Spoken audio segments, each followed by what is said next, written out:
All right, welcome back to another episode of the USS Akatsuki, a Star Trek Adventures game run here in the 10th Fleet, 10th Fleet's Discord server. If you guys will recall from last week, um, Ambassador Keir just dropped the bombshell that she will allow Captain Keir's cousin to go through with a traditional Betazoid wedding, with the stipulation that Captain Keir has to take her place, essentially, which will lead up to the events of today's game. And we will start the game here in the captain's quarters.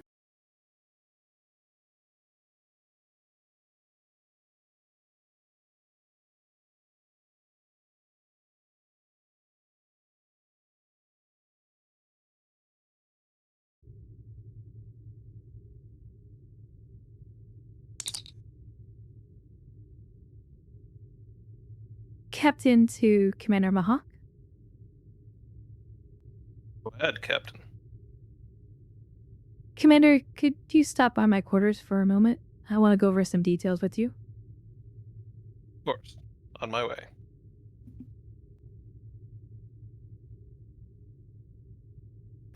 A few minutes later.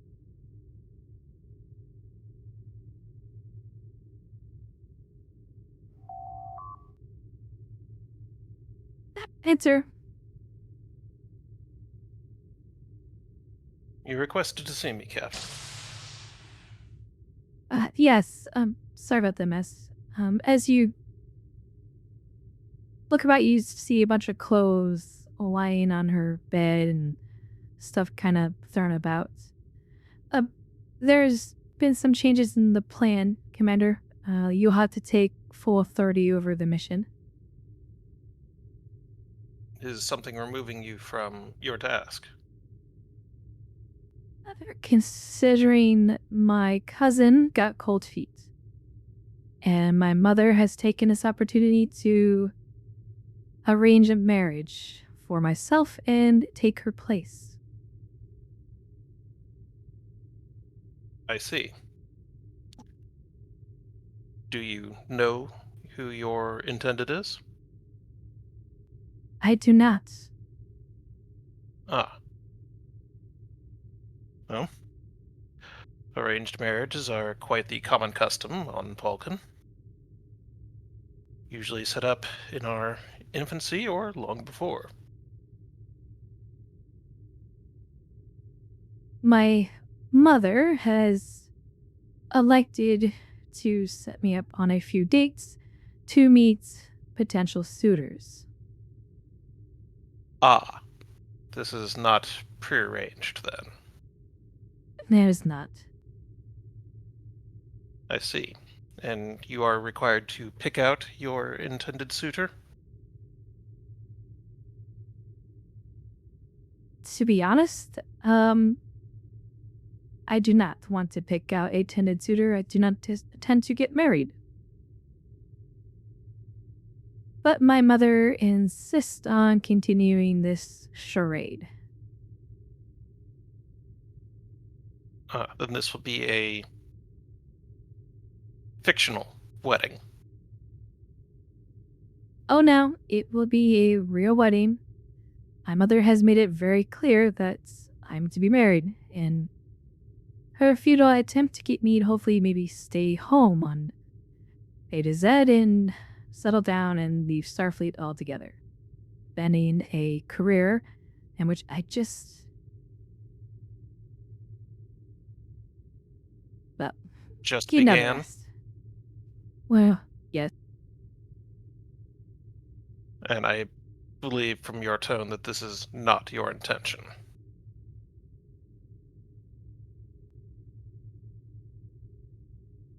My intention is to be defiant, but, well, besides acting like a teenage spoiled brat, I have a feeling that things are not going to go my way. I see. Well,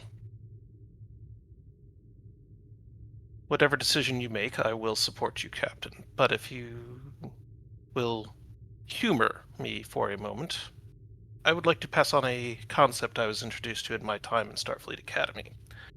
A human introduced me to it. He called it malicious compliance. It was a way of following orders to achieve a negative goal or value for the orderer.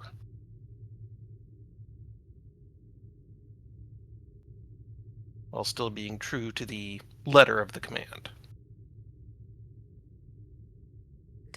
Oh, I intend to meet these suitors, but I'm actually looking for a set of clothing, which I have a funny feeling I left down on Beta of the home estates.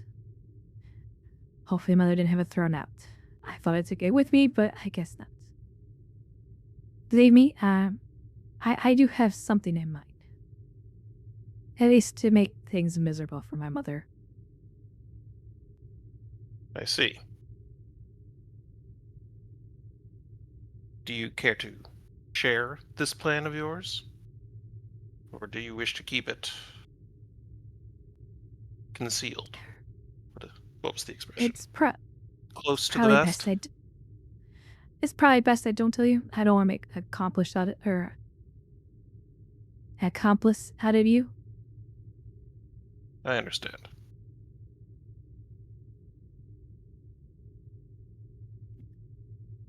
Then I will revert to our mission objective as it stands, the security of the ceremony.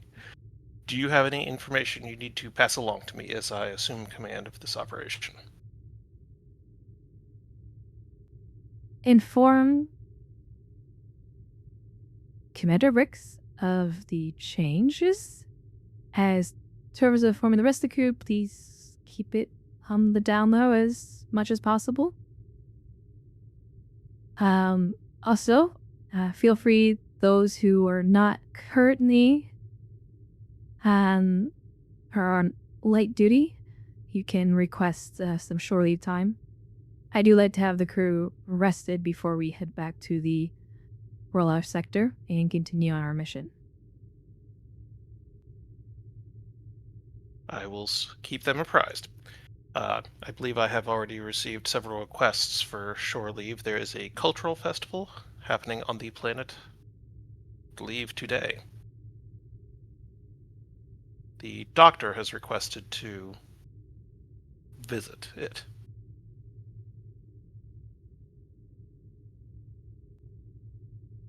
Barring any medical emergencies, I think the doctor is free, but I will free to do so. I'll leave that in your astute caretaking. Apologies, I cannot speak today for some. I understand, Captain. You are emotionally troubled by the situation.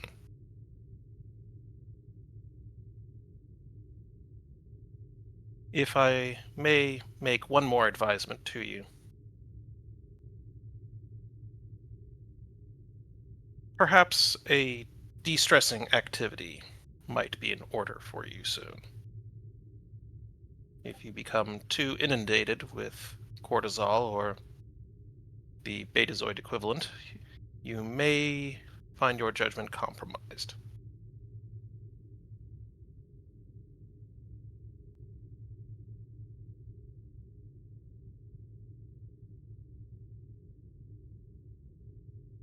I see. Hopefully, there's time to de-stress. I don't know. Between meeting suitors and, frankly, the fittings for various number of different dresses, I'm not sure if I'll have time to even have a break for myself.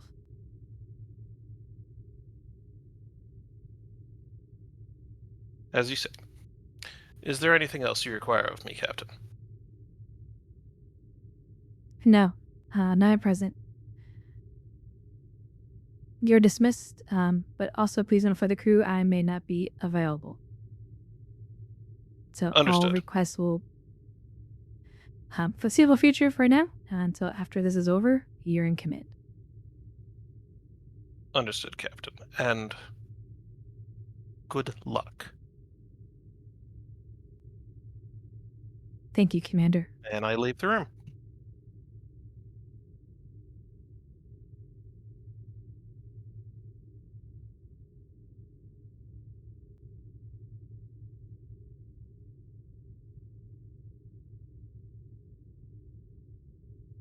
All right. Where do we want to head to next? I'd like to take my hawk to the bridge, actually. Then, Captain, what were you wanting to do? She's just gonna head down back onto the planet to her family home. Okay. We'll stay with Mahawk for now. Who's on the ship? Rix is on the ship sleeping. Because he just spent the night dealing with the security yes, measures. That is correct. So he's in his quarters sleeping.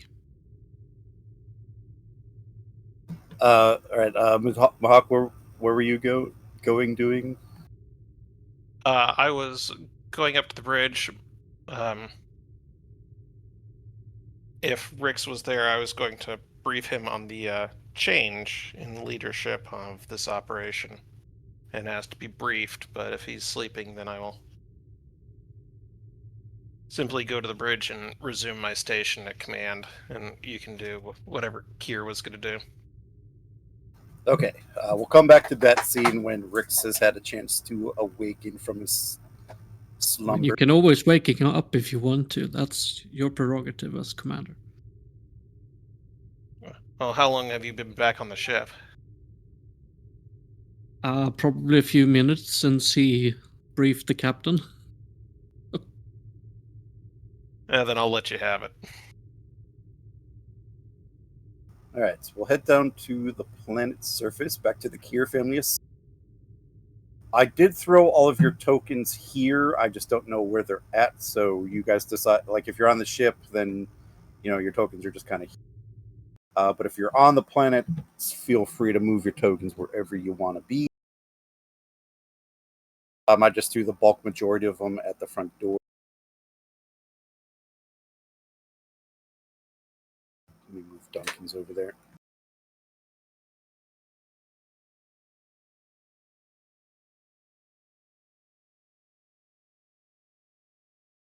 All right, and I think, where is Keir's token?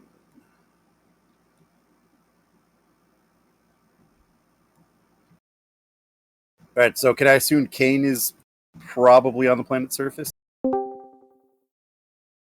Yeah. Yeah, I think he's still enjoying the estate.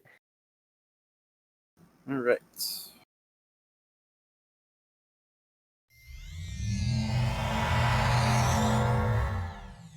All right, we'll have the captain beam down.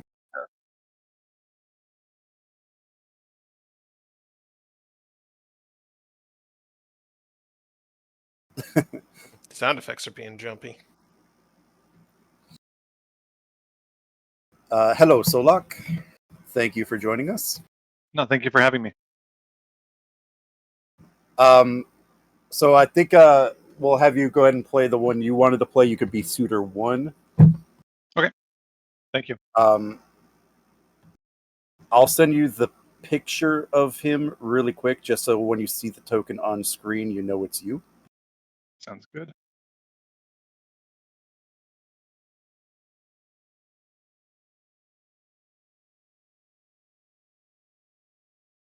And then if you have any questions about Suitor 1, feel free to ask me, and then I will give you clarifications or answers.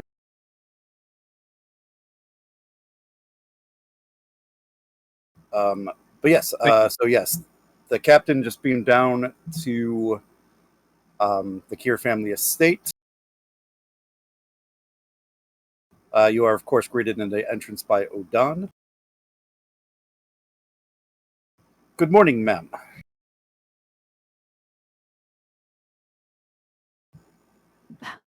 Hold on. As she walks by, I have a question.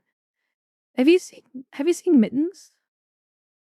haven't seen him on my visit here. I do hope nothing bad has happened to him. You know how that thing could be, Mum. It likes to hide occasionally, especially during times of increased Keir family activity.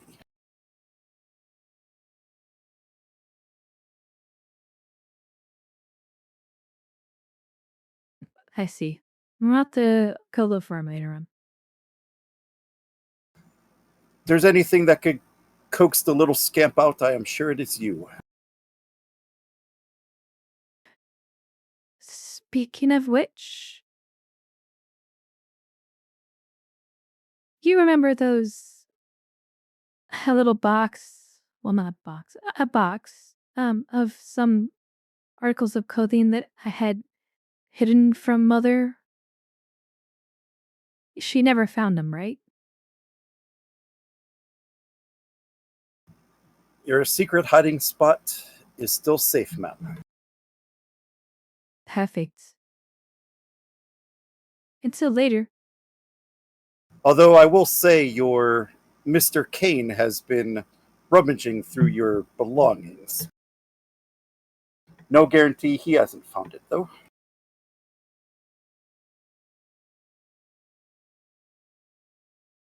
Understood. Thank you. She proceeds Oh, and upstairs towards. as you start moving up, your mother does wish to speak with you. Later, of course. I'll go talk with her now. Might as well get it out of the way before my. Never mind. Thank you.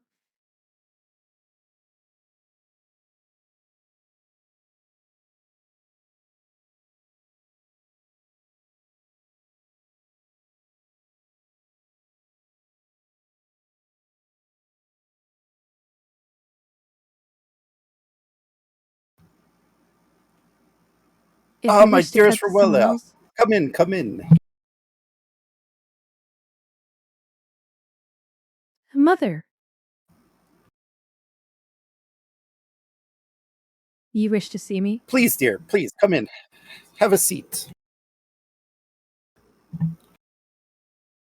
I have good news about your upcoming wedding. I've actually received a lot of interest to be married to you.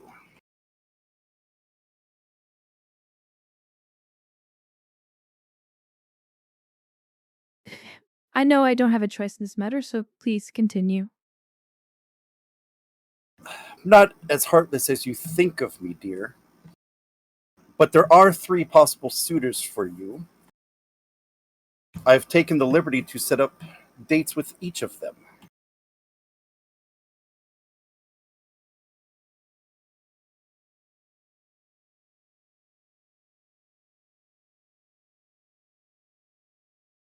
So is it going to be a surprise, or are you going to tell me about them? Of course, of course. You remember me telling you about Dreyer, about Bayor, correct? Yes. The one with the nice estates by the The ocean? very same. He was very quick to respond to our inquiry about him. He seems most interested.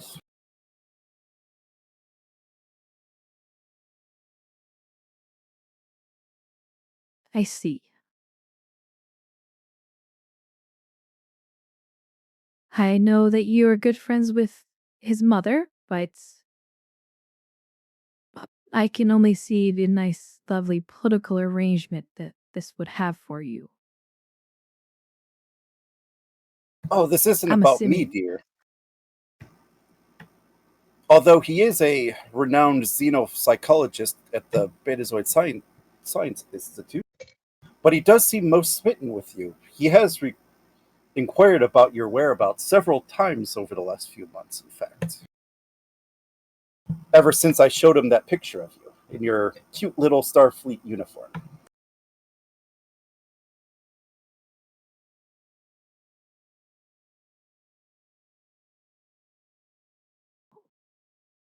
Okay.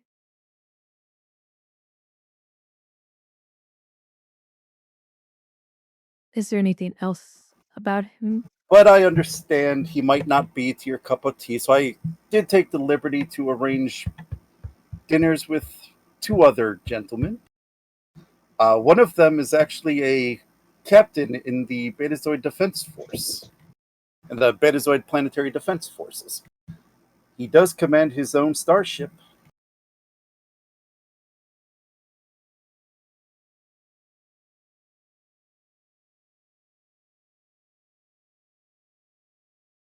Has a I'm very okay. promising career ahead of you, much like yourself. And here I thought you wanted to trap me home again. I just want what is best for you, dear.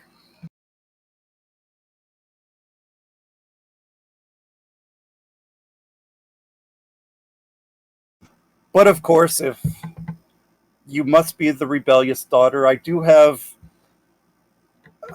an heir to a rather minor noble house, but he does work in his family's shipping interest. It is said that he is a rising star among the traders.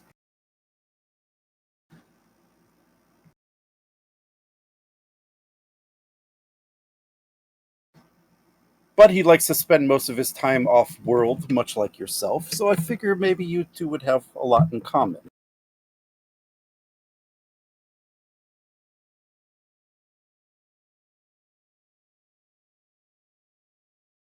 I'm not sure how that would even work, to be honest, Mother, considering we would probably never really interact with each other after the ceremony.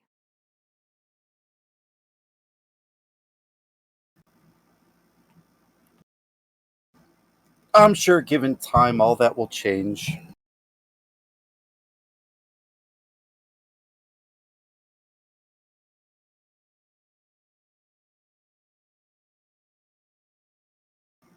But I took the liberty of scheduling the dinners. The first one happens in 2 days.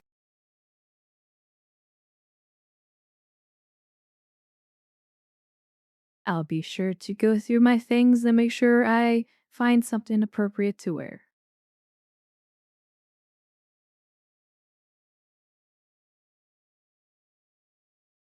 Well, that is all I ask, is that you take this seriously.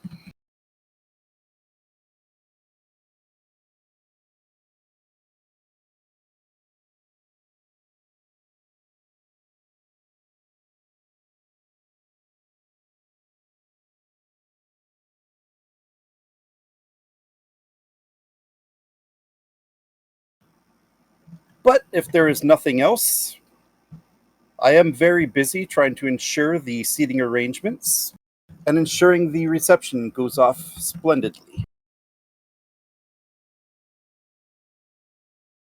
Oh, by the way, there is a wedding dress fitting scheduled for tomorrow afternoon.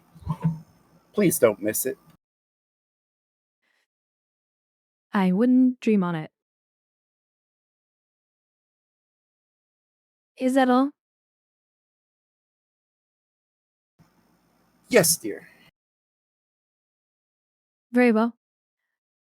I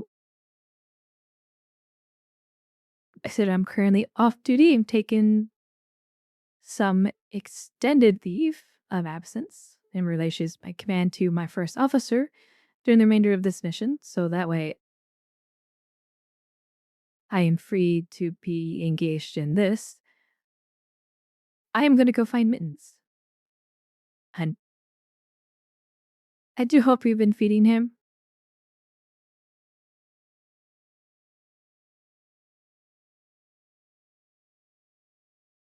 Don't worry, dear, the thing is still around.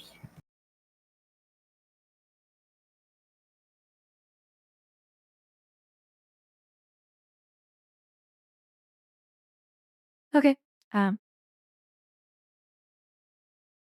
If you need me, I'm going to take this opportunity to reflect in the garden for a while.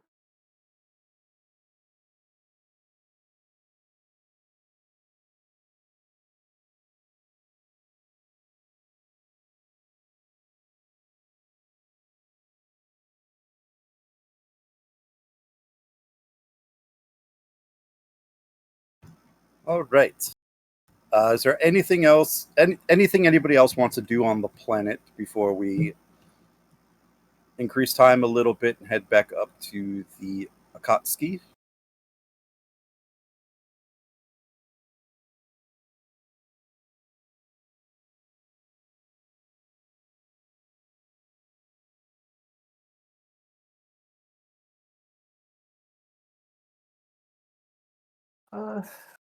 All good on my side for the moment. What Alrighty. day is it? Hmm.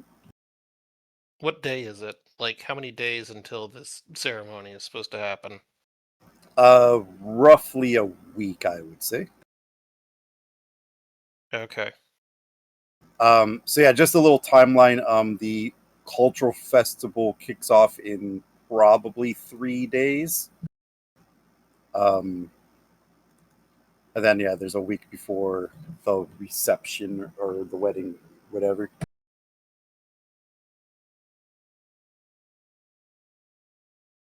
Needless to say, there's time to do stuff. Okay, so right now we're at T minus 7 days, and we're going to jump to T minus 5 days, effectively. Probably T minus. Let's call this Monday. Reception is Saturday, so T minus 6, and then we'll probably Okay. jump to 4 here in a minute.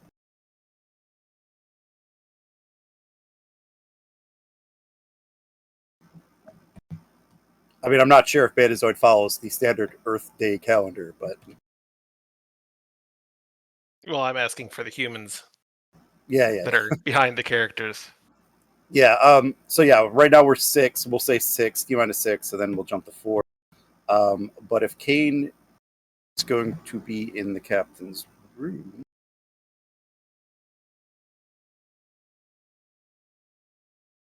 I could go ahead and make that scene happen because that seems like a fun scene.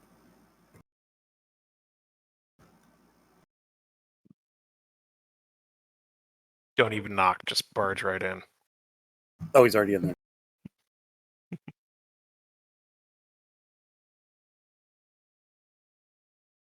She walks up. Is the door locked?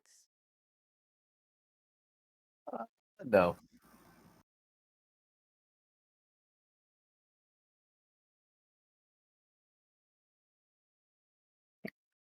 Nope. In fact, the door is likely slightly cracked.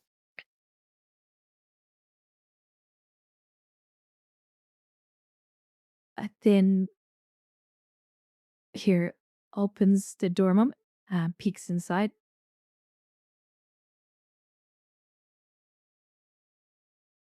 Commander? Oh, Captain. Hi. Hi. She shuts the door. Are you okay? Just fine, honestly. Just laying down for a moment. Honestly, just trying to pass some time. How are you?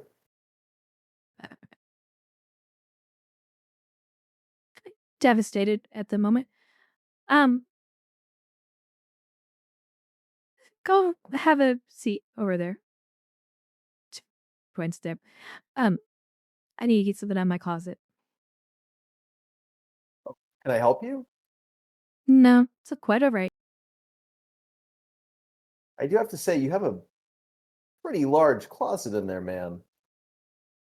There's a lot of space in here.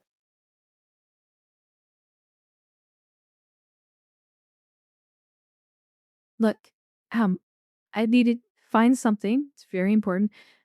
I need you to keep an eye out to make sure my mother doesn't come up here. Can you do that for me? Oh yeah, absolutely. I'll guard the door.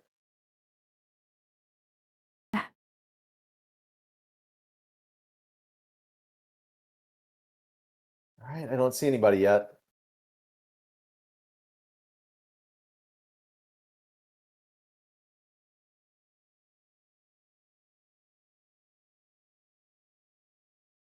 Hey, Captain?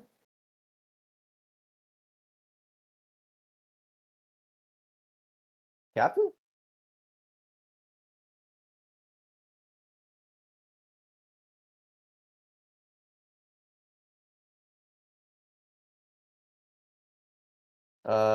Okay, so at this moment, Kane realizes there's something afoot.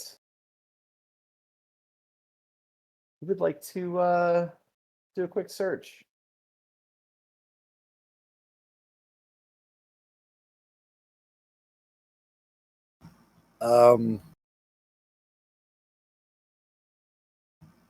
Maybe an opposed roll here?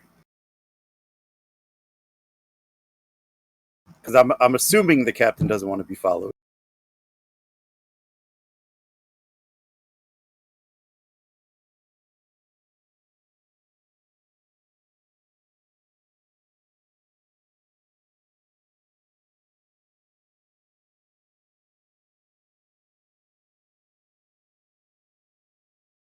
All right.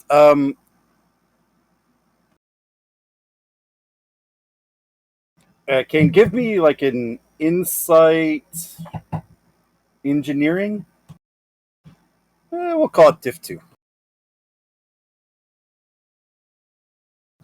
But I have threat. Diff 2 complication 2.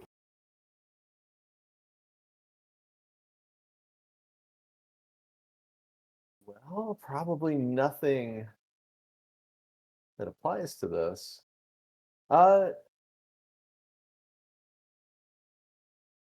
He's likely to have his tricorder somewhere in the room, I would imagine, because he is working down here. It is standard equipment. So yeah. So could I get any advantage or bonus from a tricorder?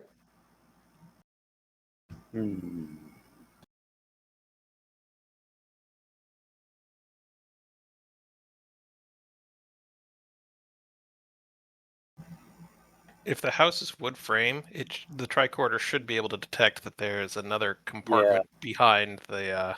Give me a Diff 1. Yeah, we'll make it a Diff 1. Cool. Diff 1, comp 2, and take a threat. Come on, complication.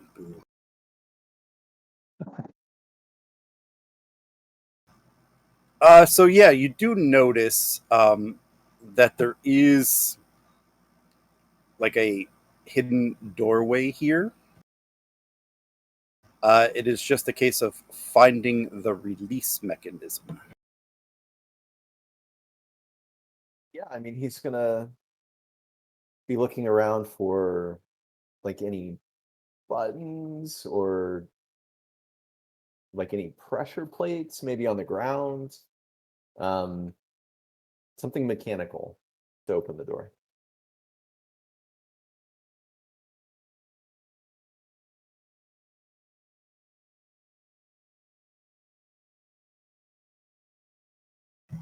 Having a think here.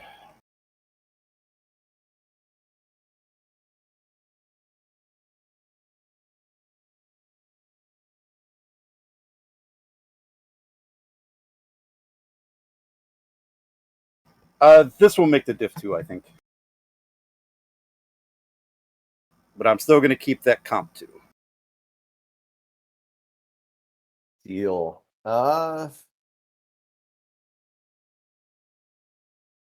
Alrighty. Take another threat.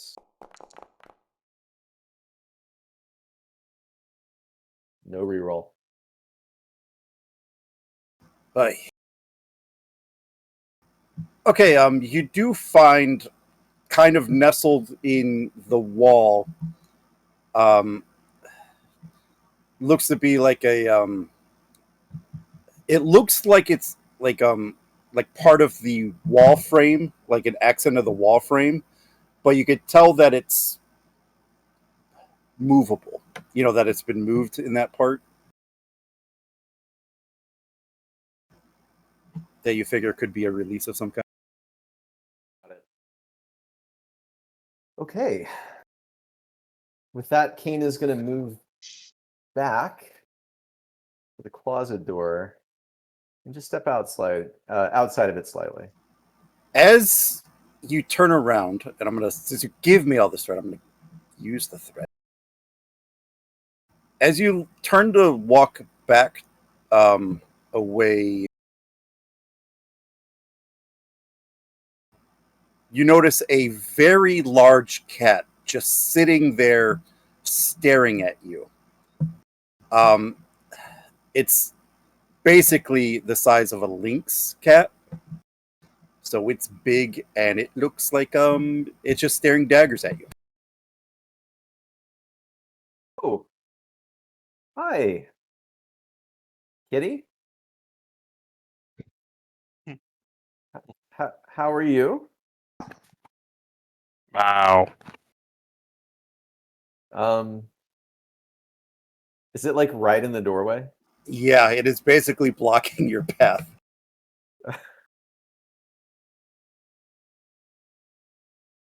So, okay. We're at a bit of an impasse here, Kitty.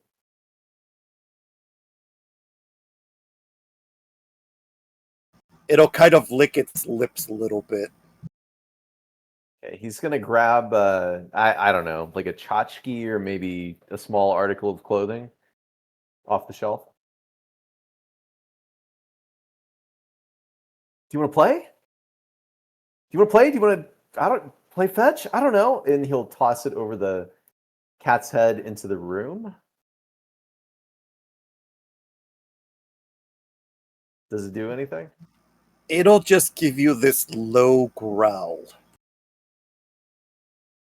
He's gonna take a step back.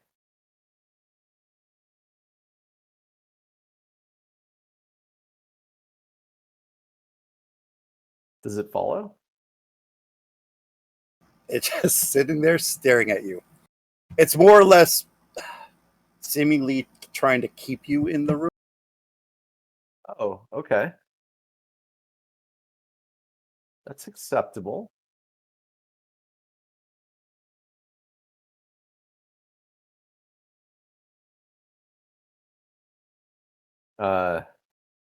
Is it entering the room? It took a couple steps toward it. Got it. Does it seem threatening, or is it just interested in guarding the door? More interested in guarding the door. Got it. But behind you, you do hear a kind of a loud thud, as if something dropped on the floor. He's gonna jump back slightly and turn around. Uh,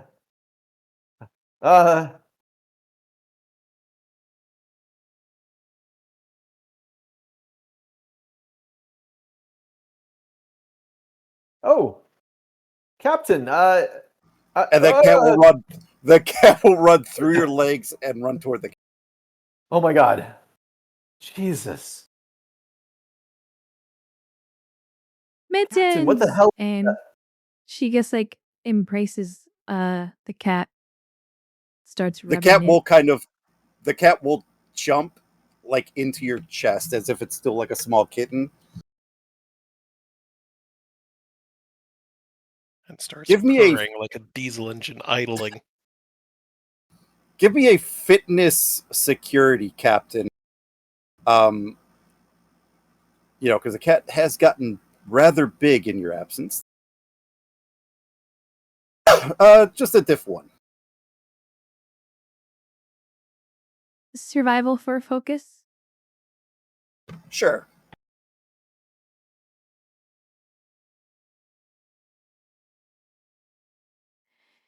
I'm gonna spend a momentum.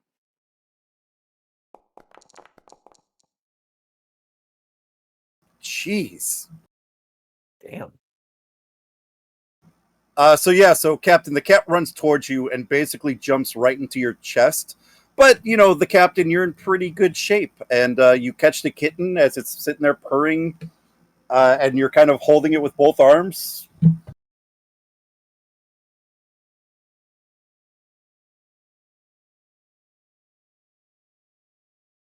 Well, I missed you too, Mittens.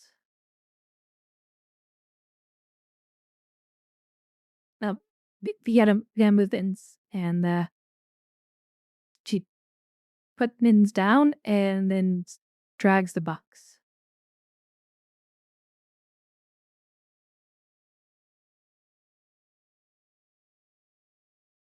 I thought you were watching the door. I was. Captain, what the hell is that thing? That's my pet, Mittens. That is the most terrifying house pet I've ever seen. I thought you liked pets and cats. I love them, but Jesus Christ, that thing is big.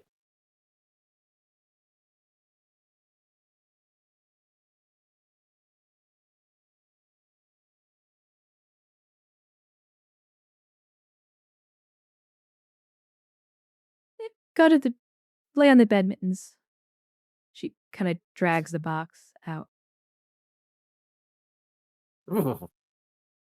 Kane will shake it off a bit. Anything I can help with, Captain?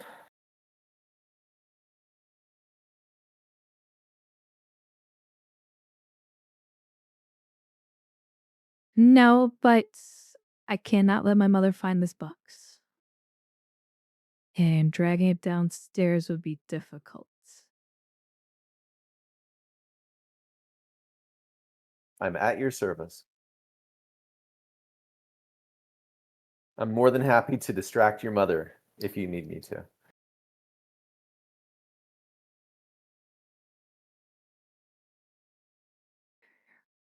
With all due respect, Mr. Kane, I think my mother will read you like a fiddle, as the humans put it. Well, Captain, and Kane will lean in a little closer. How do you know that that's not my intention?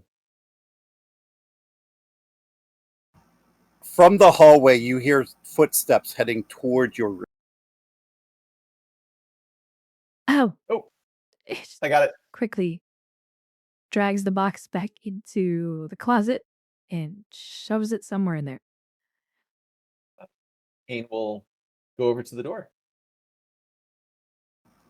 Ah, Mr. Kane, Ah, have you seen my dearest daughter?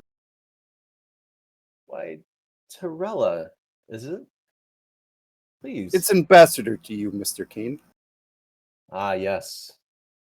Ambassador Torella, please come into the room. Mother! I found Mittens. Look. Yes, yes. The thought occurred to me, dear. Do you still have any formal attire? Something worthy of a dinner date? Yes, I do, as a matter of fact.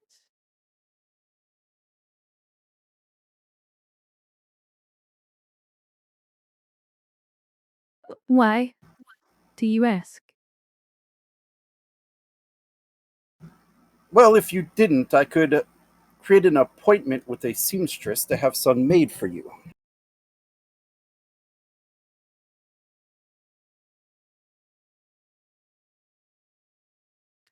You know, I think I'm good.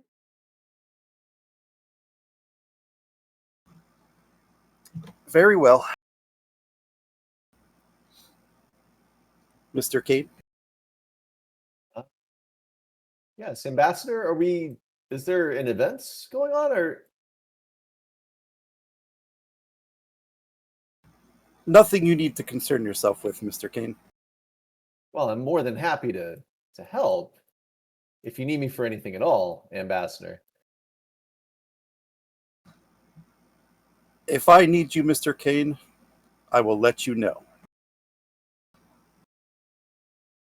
Well, I look forward to it, Ambassador. Anything you need, just let me know.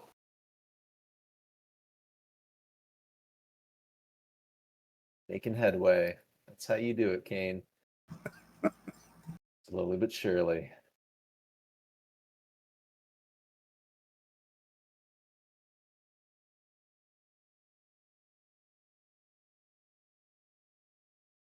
So, Captain, tell me what this box is all about?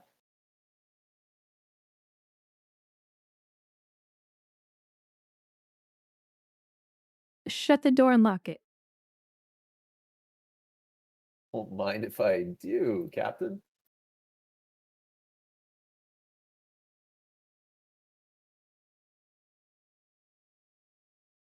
She goes back in the closet, drags the box back out,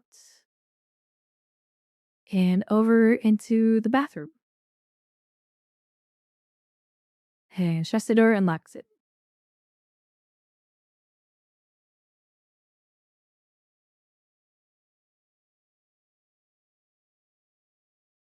Kane will knock on the door. Captain. Just give me a minute. I want to make sure it still fits.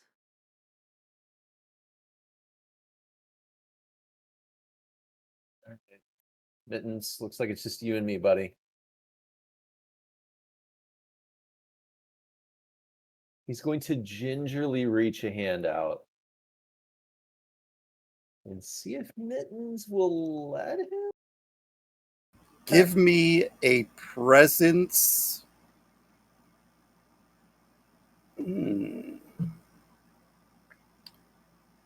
Let's go presence. Yeah, presence command.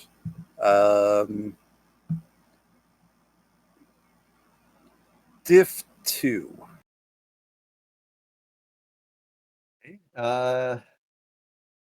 Survival for a focus.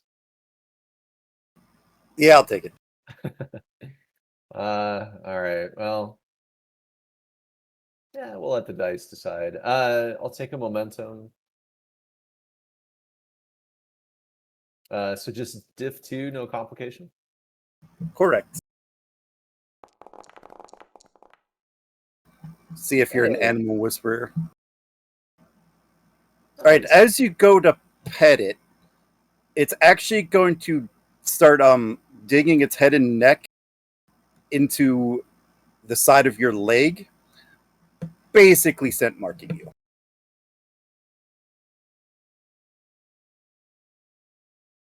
Well, seems like we're becoming friends. Well, Mittens, you're gonna have to tell me all the secrets about the captain. He'll kind of nuzzle up to the cat. And it'll just give you the that purring sound that cats make. Don't know why I was ever afraid. I kind of lean in and just kind of snuggle with the cat as it scent marks him.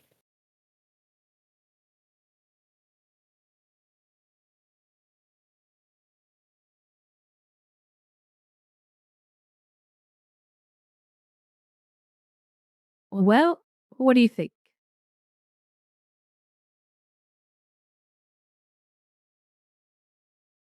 Oh, Captain.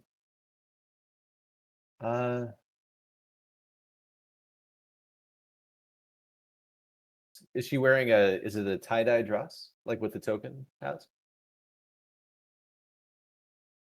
Yes. If Got you it. hover over her token, it pulls up the full image. Oh, yeah. Oh, Captain, that's extremely colorful. I gotta be honest, I never could have imagined you wearing anything other than a Starfleet uniform.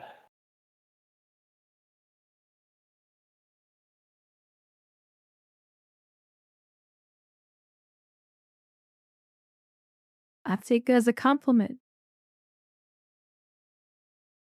You look good. Thank you.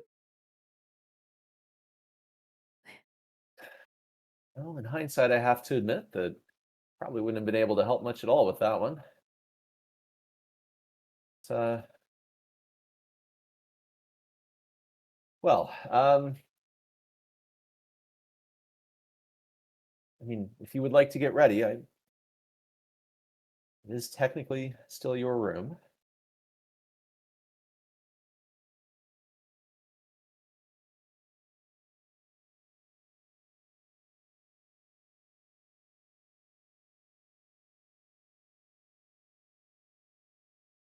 Um, I'm lending you the room. Oh, right. I don't know. Seeing you more casual just really drives home the, I don't know. Well, thank you. And thank you for lending me your cat. We've hit it off pretty well so far.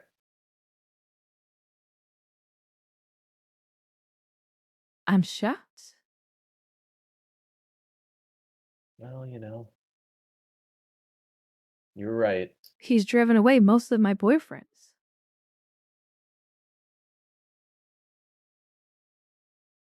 I have a connection with cats. I don't know why I was afraid before.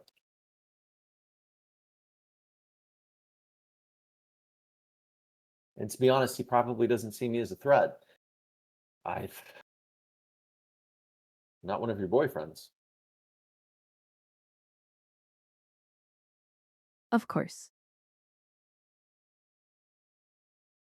Well, I hope this is good enough to drive away any suitor mother has potentially been meeting. So I'm going to change back into my uniform and hide this box.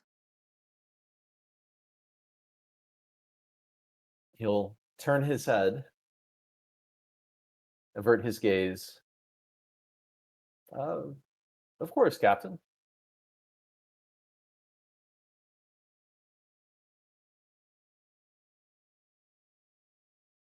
He'll lean over to the cat. Mr. Mittens, was that you on the front of that dress? It'll give kind of a scary meow, one that a lynx would give. Yeah. Yeah. Well, I trust that she knows what she's doing.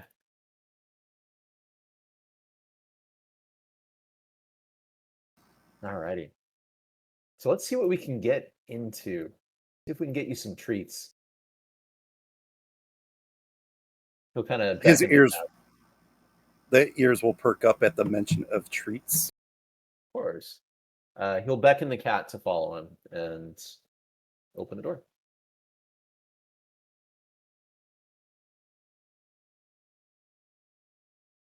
All right. If this scene is effectively finished, we'll head back to the ship. Kane, Captain, anything else? Nope. At this point, Kane and the kitty are probably on their way to the kitchen. Speak with Nana. For some treats. We'll head up to the ship. This will be evening, probably 1800-ish. Rix, you probably have just awakened from your sleep. And head back up to the bridge.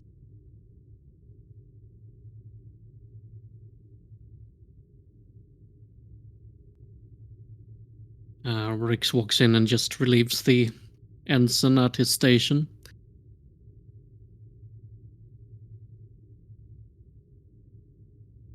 Gets to just planning some of the security arrangements at his console at the moment. Mr. Rix, do you have a moment? Yes, of course, Commander. Ready room, please. And he silently follows.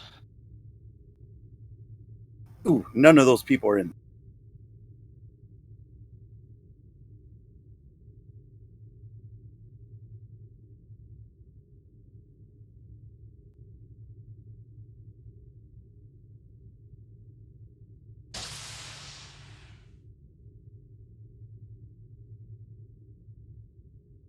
How do you mirror the picture back and forth? Oh, noted. Okay. Just move the token. So whatever direction you're moving it, the token moves to. Gotcha. Okay. Mr. Rex, due to a personal situation that has arisen with the captain, I will be assuming the command of this operation. I am still leaving you in charge of security matters, but you'll be reporting to me instead of the captain for the duration. He looks a little confused, but says, aye, aye, sir. Understood. Will you bring me up to speed on what has been planned so far? Well, I gave the captain a pad yesterday. I hope that you also have access to it. I've spotted several placements for security stations, patrolling areas, general things where we need to lay down and secure. I'm also going to enlist the aid of Commander Kane to set up some force fields and other security stations that need to be bolstered with tech. Understood. Have you compiled your complement of security personnel for the service? I have rounded up a sufficient list of personnel we need. I haven't assigned any as of yet. Very well. Have you elicited any cooperation from the Beta Z security forces?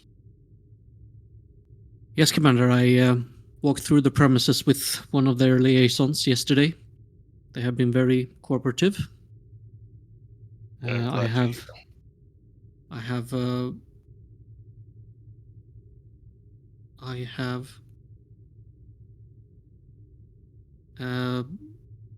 lent our aid to vetting all of the servant personnel that is going to be, or the catering personnel that is going to be at the event. So we make sure that no illicit personnel will be in the area. Indeed. Very good. Thank you, Mr. Ricks. If you require any additional help, please let me know. Understood, Commander. Dismissed. Gives a short attention and then walks out. Oh, and to Mr. Ricks. I have been tasked by the captain to advise that her personal situation not to be known past any of those that need to know, so please keep this to yourself. What personal business, sir? A change in the plans of the wedding. The captain is now required to fill a specific role. If you require more than that, I would suggest you speak with her directly. Well, as the person in charge of security, I would like to have all the information at hand, Commander, of course. Of course. And as you should. However, as I said, I would speak with her directly on the matter so she may brief you with any information she deems you are required to have. Very well, Commander. Where is the captain at the present time? On the surface of the planet. I see. Well, I will look her up first thing once I get down there. Very good. Thank you, Mr. Ricks. Again, a short attention and then he leaves.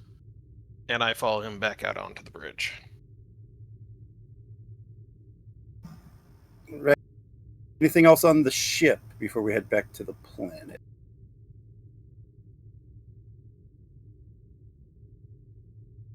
Negative for me.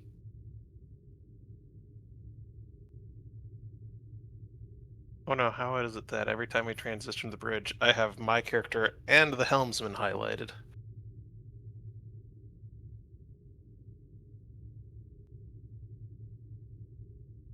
Because you're so good, you control 2 people. Yes, but neither of them are the helmsman. All right. So yeah, if there's nothing else here, we'll head back to Keir Family. All right. So this will be the 2 days or whatever.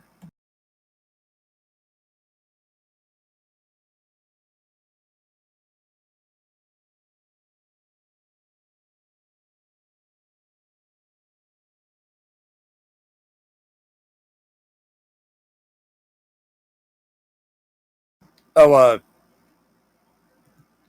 Captain is asking if you wanted to role play a scene, Rix. We can do that. Just let me know where at, because I was doing stuff in the background, so I was only halfway paying attention. Well, it depends on whether the I captain may is have free missed to look up the captain. So You said look up the captain? yeah, Which captain? Captain Keir? yes, that's his captain. Yes. Okay, sorry. A lot of tokens here. You can All right, so purge the doctor yeah. out. He's not on planet side right now. Yeah, I just threw all of the player tokens just by this fountain, so I wouldn't have to add stuff in and out. So if you guys wanted to be down here, you just kind of grab your token and go. I figure this fountain is the they're not really here token. You know, they're not really here stuff. Gotcha. Yeah, that's why I have Duncan there, Terrell there. Let's do it like this. Commander X2, Captain Keir. I am planet side, and I would like to speak with you. I understand you have something to update me on.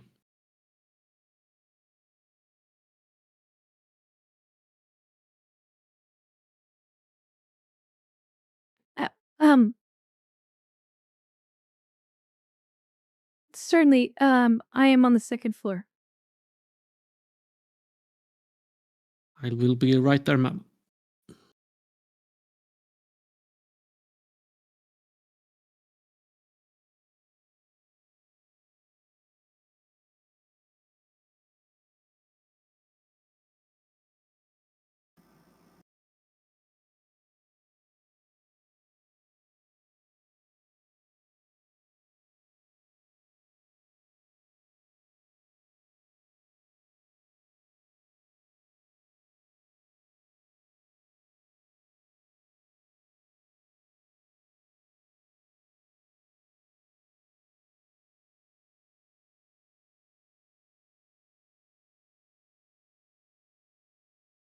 I'm assuming you're taking me there, DM.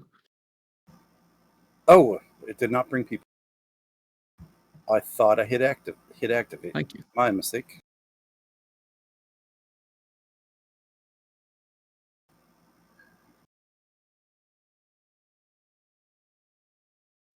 Second floor. Second floor.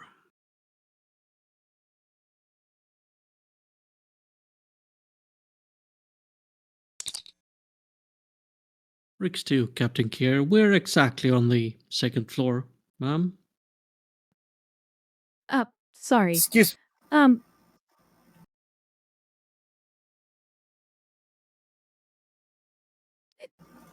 north, eastern wing of the building.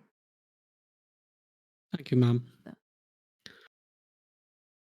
Excuse Mr. me, sir. Odan. Yes, sir. Yes. Do you need yes. Oh, I'm assistance sorry. finding I'm something? sorry. Yes, I'm looking for my captain, Captain Keir. Believe she is currently in her room. If you'll follow me, sir. Thank you.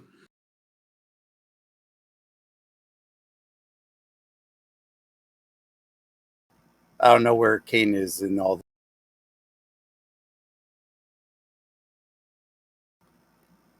And he'll point to the door. This is where Miss Keir is, sir. Thank you.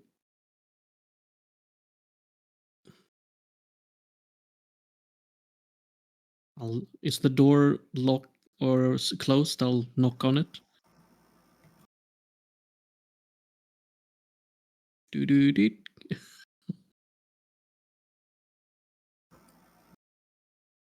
The door's actually open. There is a fury of there is a fury of activity. There's probably like 6 other people in here. The ambassador's in here. Come out, dear. Let's see it.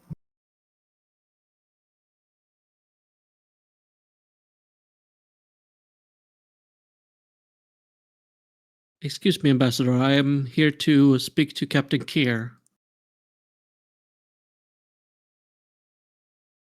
She's currently going through a fitting.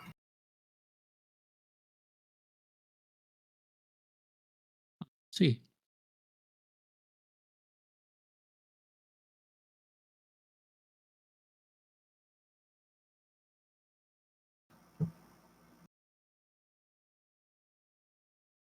Just gonna note the cat on the bed. Then just wait patiently.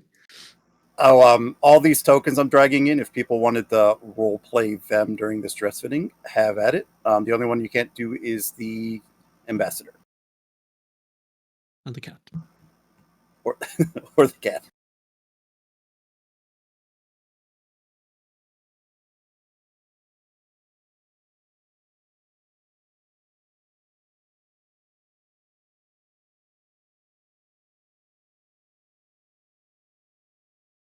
I feel ridiculous in this.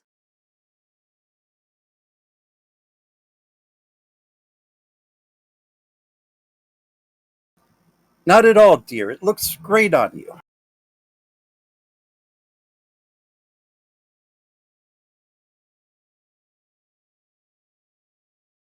Commander, you Mr. wish to speak with me.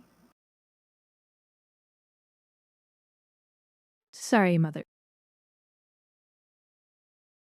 Mr. Ricks, come in, come in. We could use a male perspective. What do you think of this dress? Rix is just he is extremely baffled, but he attempts to look as stoic as he can while being extremely confused. Yeah, yes, of course, Ambassador. Looks a bit unsure as he walks a little bit further into the door, trying to stay away from the bed where the cat is.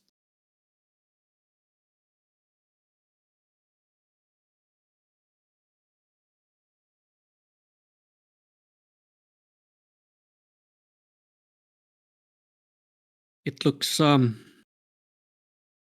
nice.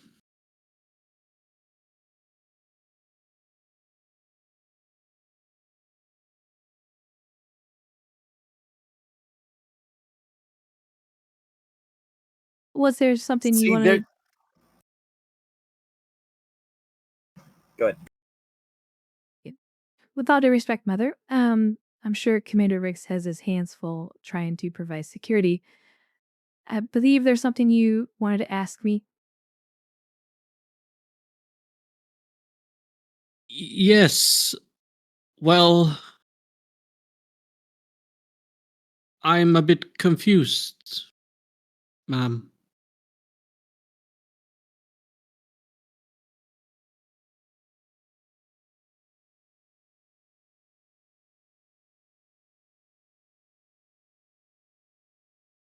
About what?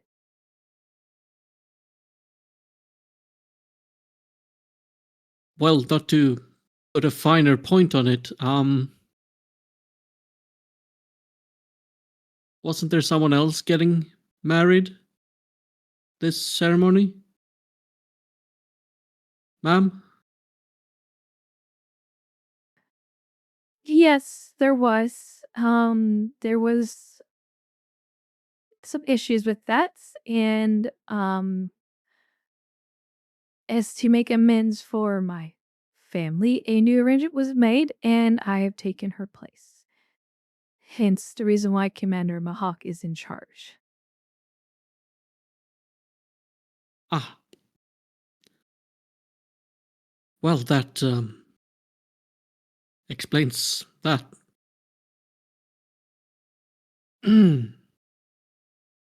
Well, I'll be sure to think how this impacts the security preparations.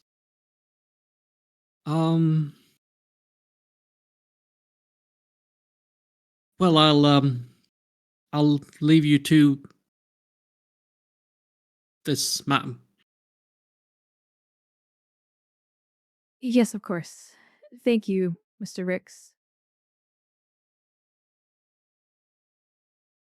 Thank you, ma'am. Ladies, Ambassador. Mr. Ricks. He just notes at the cat again. For he, And the cat will watch you as you leave. The cat has pretty much been staring at you the entire time. He'll back off, still looking at the cat. Stands at the door and then looks around the room again and then quickly leaves.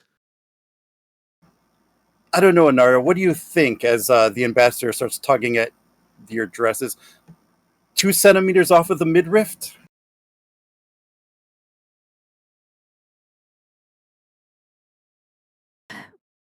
Any tighter, and I think I will die of suffocation.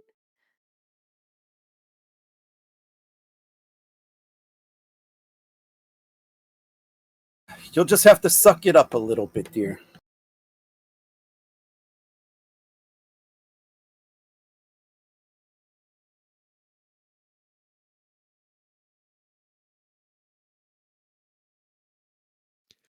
Outside, Rix is just gonna speak to Odan. Just, excuse me, Mr. Odan.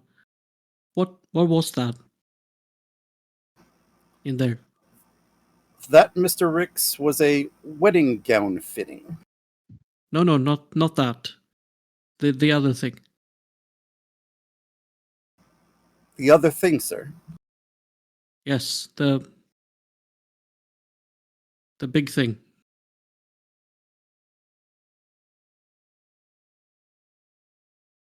He'll try to peer in to gauge what you're looking at. That points straight to the bed. Oh, that is Mistress Keir's pet. I believe it is called Mittens. Mittens.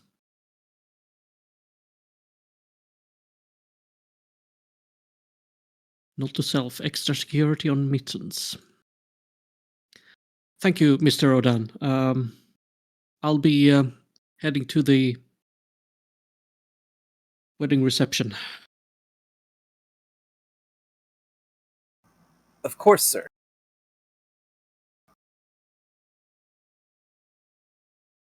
What is her name? Should I inform Miss Zalara you are on your way? Yes, please.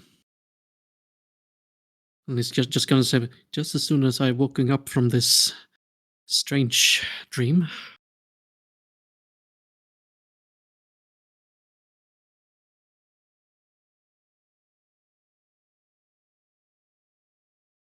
Right. Anything else anybody wanted to roleplay before we have the first suitor come knocking at the door?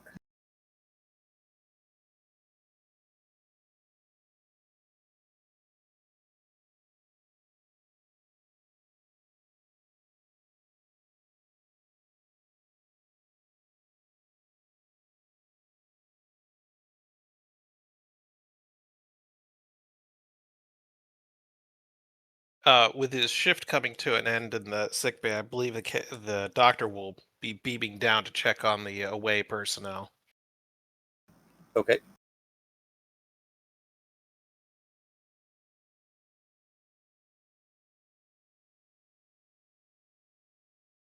So many tokens.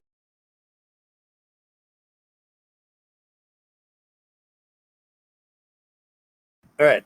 So we'll fast forward, speed of plot stuff. As it takes forever to. As the ambassador is waiting for the captain to come down, so that she can introduce her to suitor number one.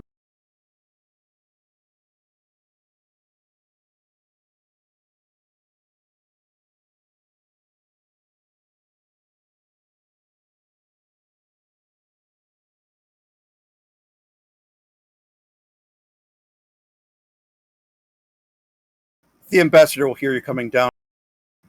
What do you think that is?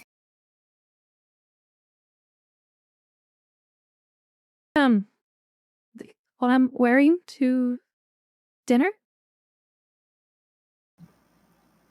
I think Why, is there not. something- I think you march your butt right back upstairs and change into something presentable.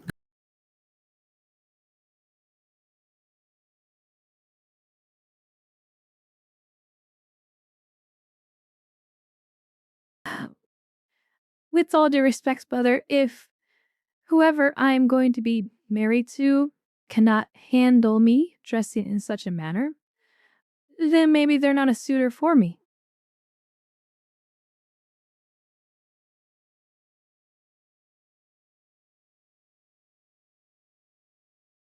Oh, doctor, maybe you can handle a dispute for me. Yes, Captain. What can I help you with? What do you think of this outfits for a date? Um, it's very colorful. Are See, you mother, going to the he cultural fair likes in it. that? Not exactly. See, mother, he likes it. I'm sure the suitor will be okay with it. If you don't want to take this seriously, fine. Maybe we'll just call the entire thing off. What will your dear cousin think of this then? When she is forced to go, when I'm going to insist that she get married at this reception.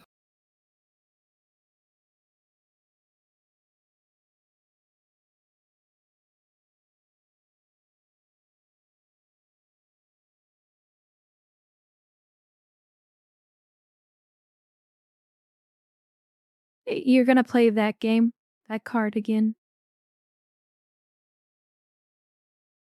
I can enjoy some liberties with this.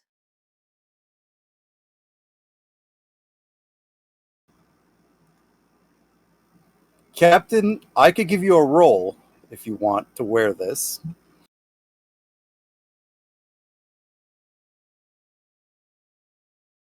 Sure.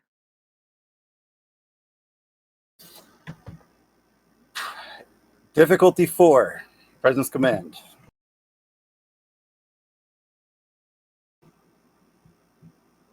I will take persuasion.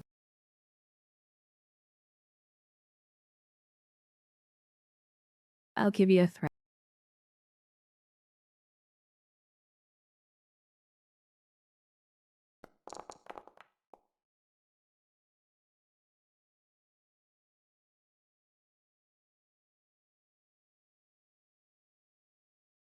A reroll? If you could find a way. Oh, Jesus. You go from complication to getting it?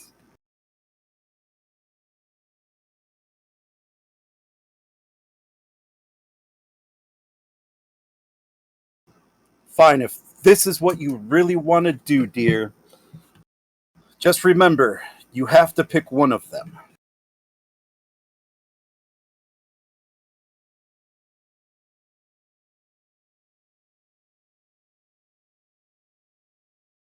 And at I this am point, aware. we could probably have Mr. Baylor come up to the front door to be met by Odan.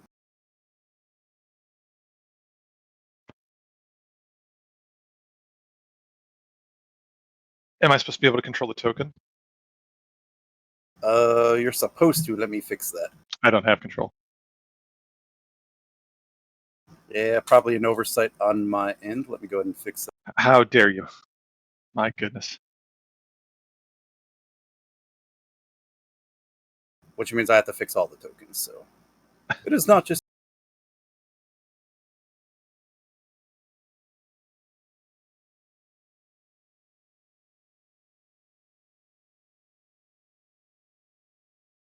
All right, try that. I'm good. Just let me know when you're ready. Yep. Ah, Mr. Tomorrow. Welcome to the Keir estate. Yes, thank you. I believe Odan is the name? Yes, sir, it is. Thank you. If you'll Where am follow I to- me, the ambassador is waiting just inside. Thank you, Mr. Odan. I wait on you. And he'll open the door.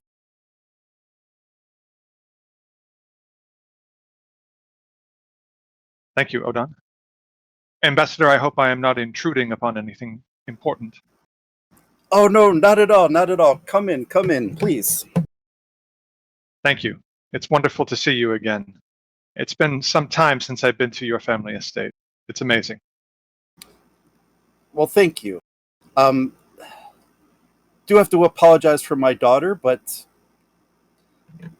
may I introduce you to... Okay, Captain, how do you say your first name? Wellia. Welia. Okay. This is my daughter, Welia. You know, the one I showed that picture to last time we met? Yes, yes, of course. And there are no apologies that are required. Welia, it is a pleasure to meet you. I am enchanted. Bayor, please. And he bows Pleasure. very elegantly and comes back up. Pleasure to meet you. Baylor. You'll have to excuse how she's dressed. She hasn't been home for a while, you see, and I suppose this is her favorite dress to wear. Why she picked tonight of all nights to dust it off, I'll never know. Oh, there is no need for apologies. If this is what she is comfortable in, then that is appropriate enough for me. And you will have to excuse me, Welia, if you prefer me to refer to you as Captain. I shall do so. Wellia is fine. Thank you. I'm honored and enchanted.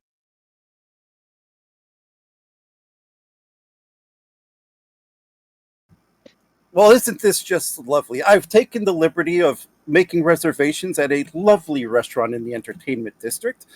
I believe I sent you those details, right, Bayor? Yes, I have them all available to me here. We can leave whenever you're ready, Welia. At your pleasure.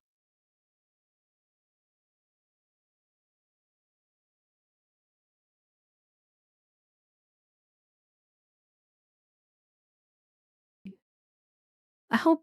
What time is the reservation?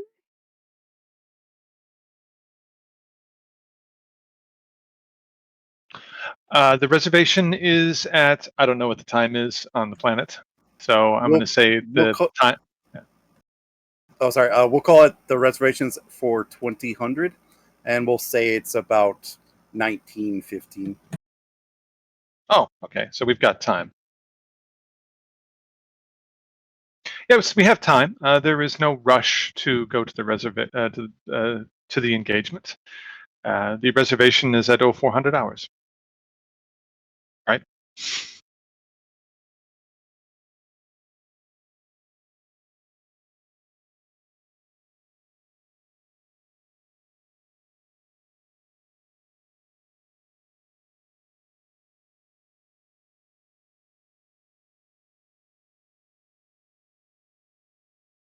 And Bayor sort of looks around the room and sees everybody. He sees the doctor leave, and he says, a rather large Starfleet contingent is here, interestingly.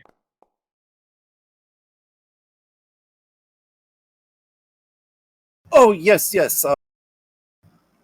They're part of my daughter's crew, you see. I've asked them here to provide security for the wedding on.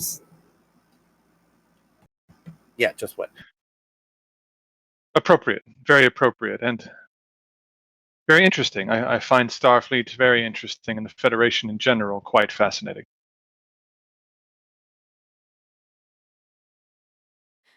Mother, why don't you take Baylor here? I'll be right back to the study for a moment. I'll meet you two there. I look forward to it.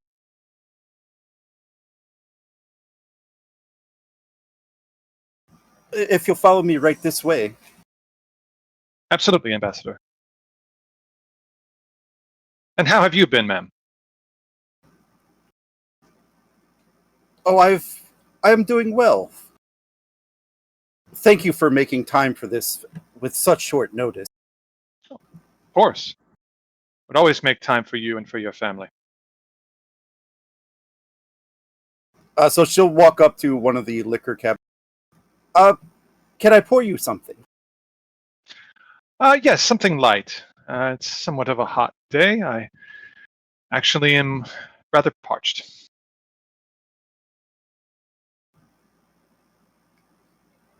I have an Andorian brandy you might enjoy. Yes, please. With ice and a little spritz as well. And she'll make the drink and hand you a rocks glass with some ice in it and a rather enticing blue liquid. Thank you, Ambassador. Quick aside, his father is alive, correct? Yeah. Okay. Yeah, my father's... yeah. The backstory, you can make up whatever you guys want. If I didn't mention it, feel free. Sure. My father sends his regards, by the way, and he thanks you for that case that you sent him last year during the celebration season. Most kind of you. Oh, it is entirely my pleasure. Send my regards to your father. Of course. And your mother. As well. She was very interested in the case as well. It's not often that they get that type of liqueur that time of year, but he certainly appreciated it. He's off, of course, with the on Earth, engaging in other sorts of ambassadorial duties that interest him, but you'll please forgive me, do not interest me. While I respect your work, I'm much more interested in the scientific endeavors. Oh, of course, of course. I mean, I understand that you are quite accomplished in your line of work. Well, thank you. I'd like to think that I am. At least people say that I am, but you never know what you can trust in what people say. I'm very satisfied in my work, and it seems that my family is satisfied in my work. Besides, my brothers and sisters can carry on the family line of ambassadorial duties and other sorts of work that my family traditionally does.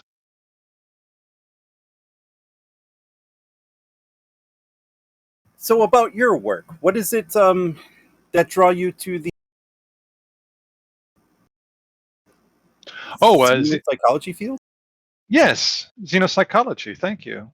I'm very interested in how telepathic interfaces can be developed with non-telepathic species.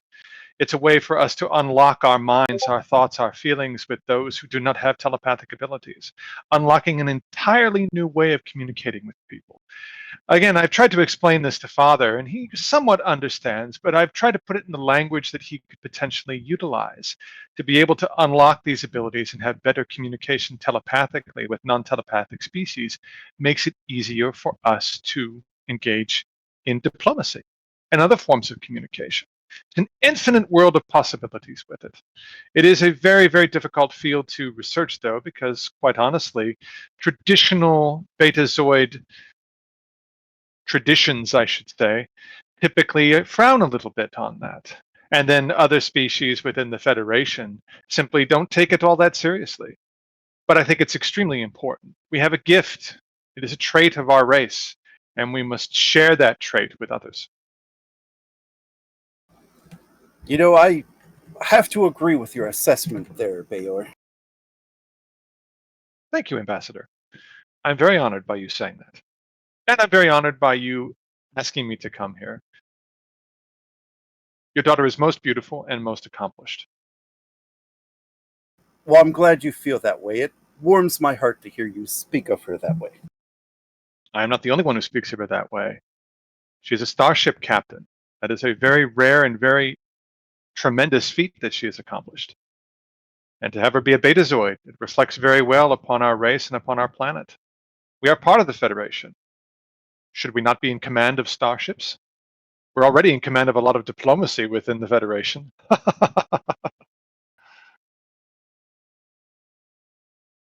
I mean, there are times I wish you would follow in our footsteps and become a seasoned diplomat herself, but I do see wisdom in your words. Extending the Keir family name in Starfleet certainly is an accomplishment in its own right. Think of it like this, Ambassador. Is not diplomacy a key element of every starship captain? They are engaging in new races, new civilizations with every voyage out into the stars. It requires a keen mind and an understanding of diplomacy to be able to command a starship and engage in first contact activities. I would think that a Betazoid would be perfect as a starship commander.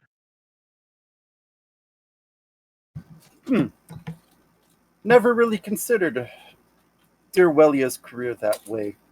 You have given me a brand new perspective to think about. Well, if nothing else, new perspectives are very important. That is what I am trying to bring to the scientific community with varying degrees of success. And he One I'm finishes his drink and puts it down. one I am sure no doubt you will excel at. Thank you.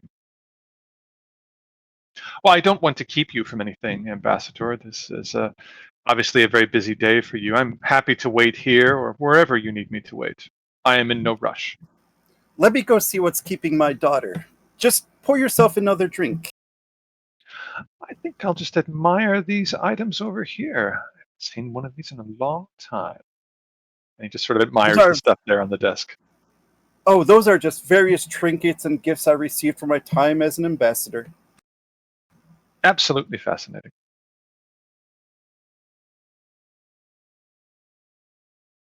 All right, so the ambassador is going to go fetch his daughter. This will give the rest of the crew the opportunity to do shenanigans.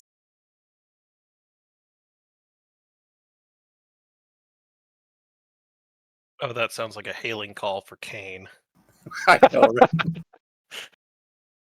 I heard shenanigans. I figured I'd give the opportunity. If not, the ambassador is going to fetch the captain. So Kane is going to bust his way into the kitchen. Is Mittens behind him? Or is Mittens upstairs? Mittens could be.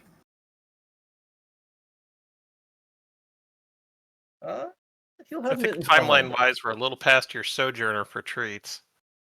Oh, that's true.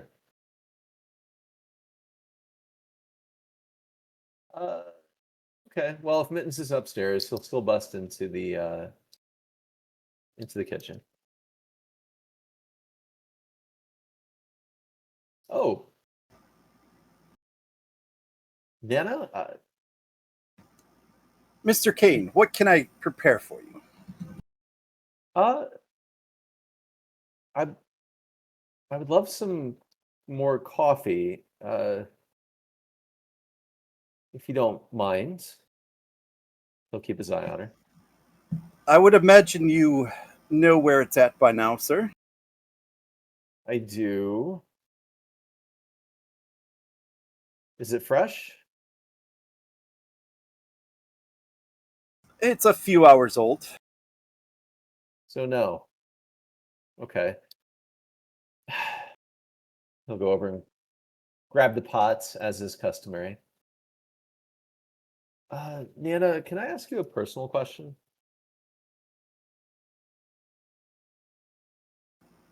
I suppose.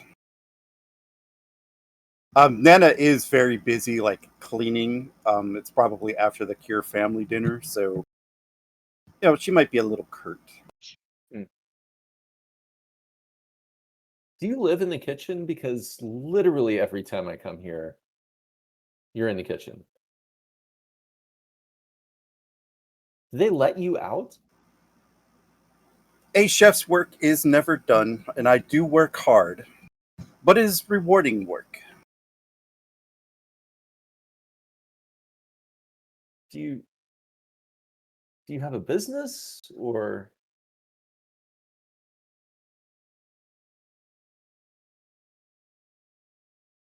The Keir family has been most generous.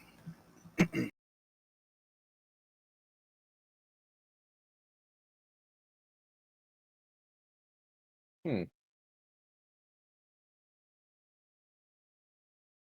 Well, tell me more about the Keir family, actually. I want to know all the rumors, all the secrets.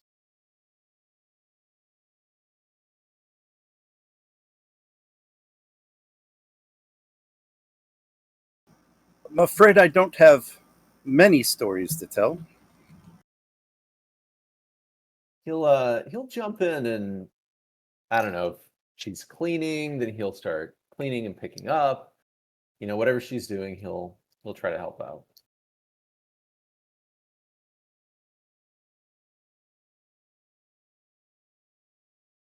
Ah, Ensign Terrell. Just in for a cup of coffee. And maybe a croissant.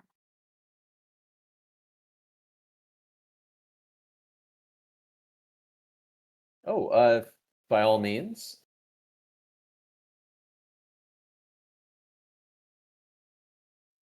So Nana, tell me more about the ambassador.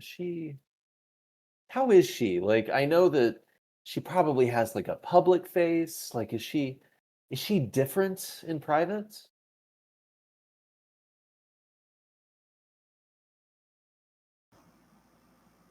With the ambassador, what you see is what you get. She seems to be herself, her ambassadorial self, pretty much all the time. Mm, okay.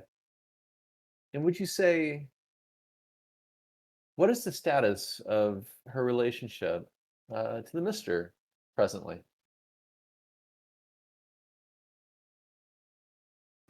Imagine they have a good relationship. Okay. Okay. He'll be munching on a croissant. Hmm. Kind of a dead end, if I were to be honest. Like, upon realizing that he's likely not going to get any good information out of her, he will stop what he's doing, cleaning and stuff like that, and then he will begin to make his way out. Oh, Ensign Terrell.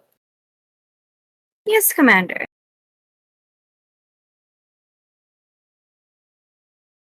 Really be able to make use of your skills.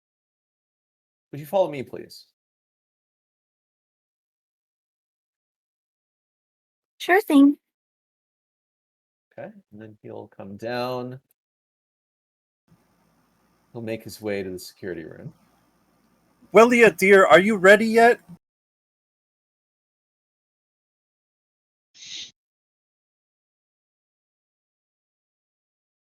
Wait, what did I hear? Oh, Ambassador! And he'll come running over to the Ambassador. Still munching on a croissant. How are you today? Mr. Kane, what can I do for you?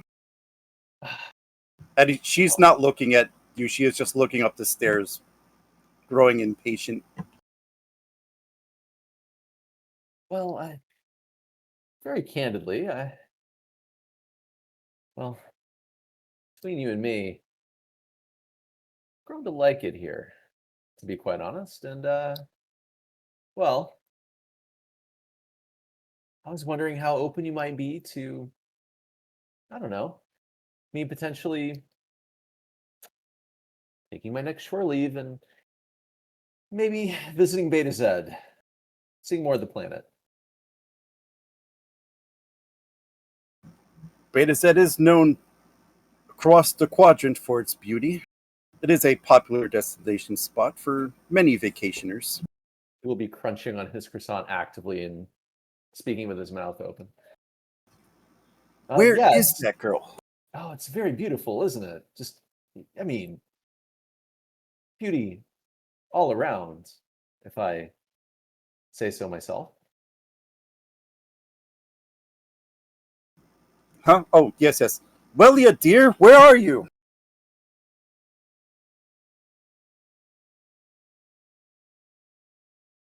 So what do you like to do? Like in your free time when you're not ambassadoring?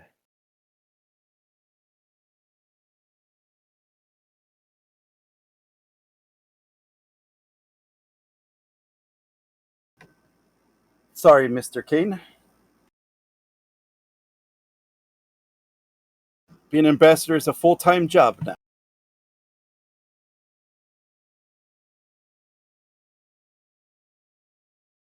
I understood. Gonna have to figure out another way. All right, sorry, Ensign Terrell. You please come with me. No apologies necessary. You got your butt whipped. Yeah, yeah. Well, to be honest, Ensign Terrell, I can be rejected many times. And if I'm successful only once, that's what matters.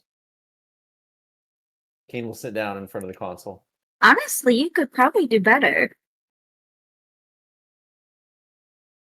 He'll turn around. You think so? I think so.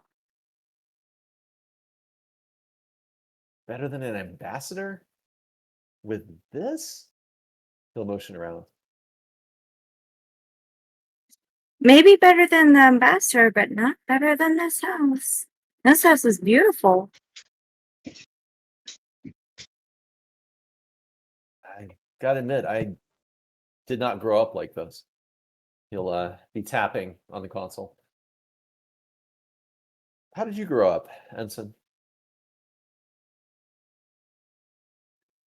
My parents had a humble estate, a very gorgeous house on the inside, but not as luxurious as this. We also had a beautiful garden where we could have fresh vegetables and flowers.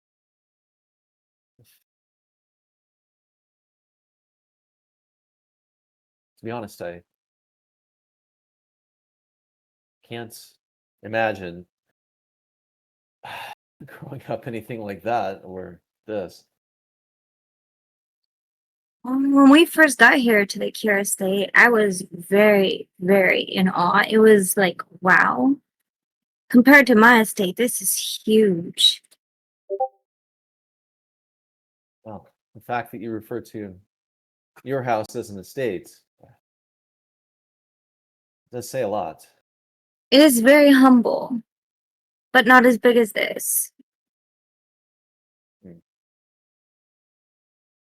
All right, well, Shall we get to work?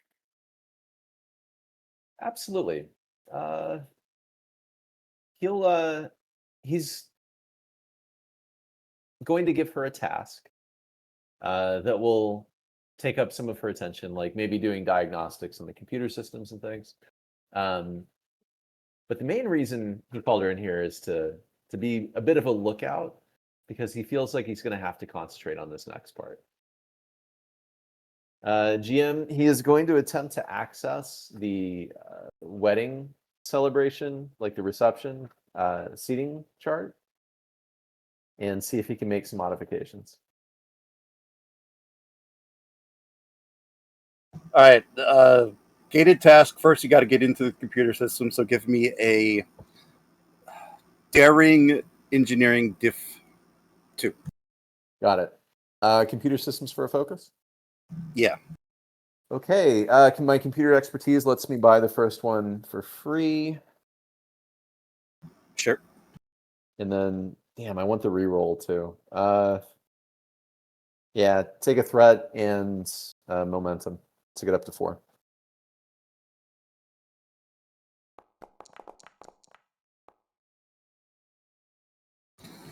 Oh, Jesus. 4 float. Like butter. Don't forget your talents. That's true. But yeah, you're in.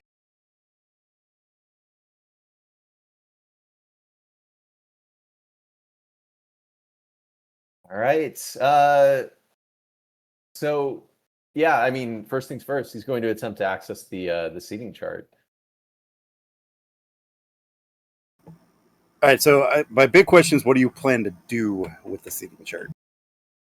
Yeah, so he's going to attempt to move himself up to one of the family tables. So if it's banquet style, then he'll move himself to an adjacent family table that's like right up in there.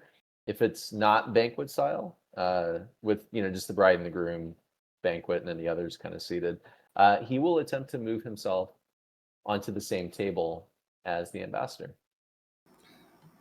I'll tell you what, for the float plus 2 more momentum, I will message you what I plan to do. Damn, that's expensive. Yes, but it could be very good. Send away. So yeah. Yes.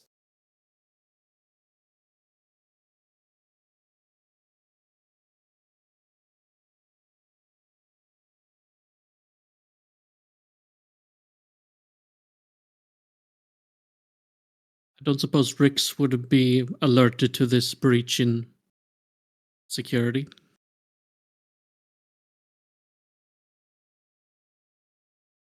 I could give you a roll for that, Rix. Yes, please. Diff 2.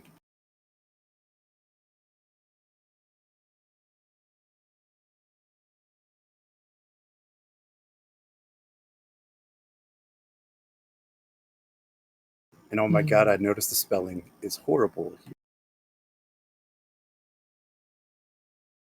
That's what I meant. What do you suppose would be the role for this? Yeah. Insight security.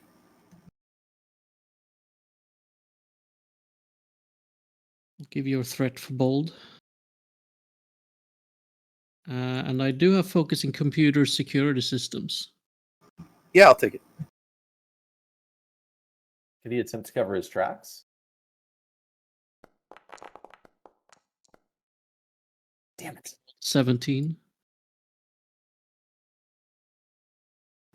All right. Okay. You do notice that there has been an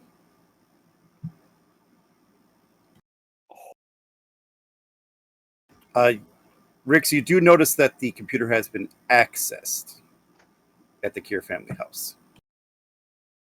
But as for what, you do not know. Okay.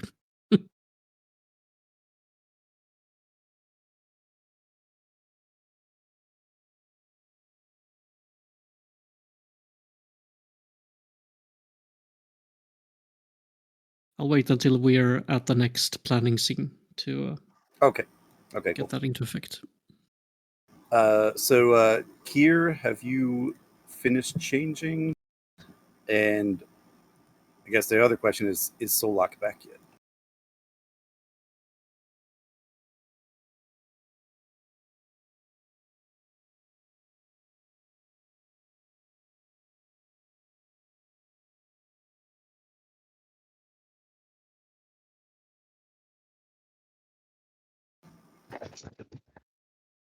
All right, so we'll stay with the. Oh, wait, no, he is. Okay, we can move that scene forward. Yeah, sorry about that. Yep, no worries. Ah, Welia, dear, there you are. Don't say it. I'm not going to say anything, dear. No, I can. I already hear the thoughts in your mind.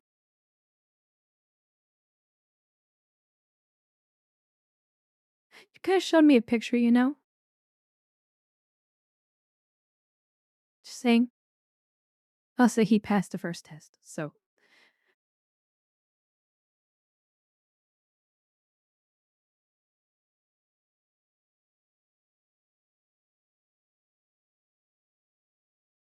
Sorry to keep you waiting.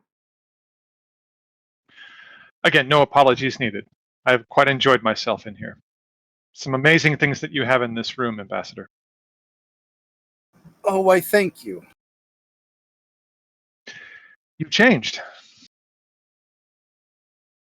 Yes, given the restaurant we are going to, it felt inappropriate. I didn't know you were such a fan of felines.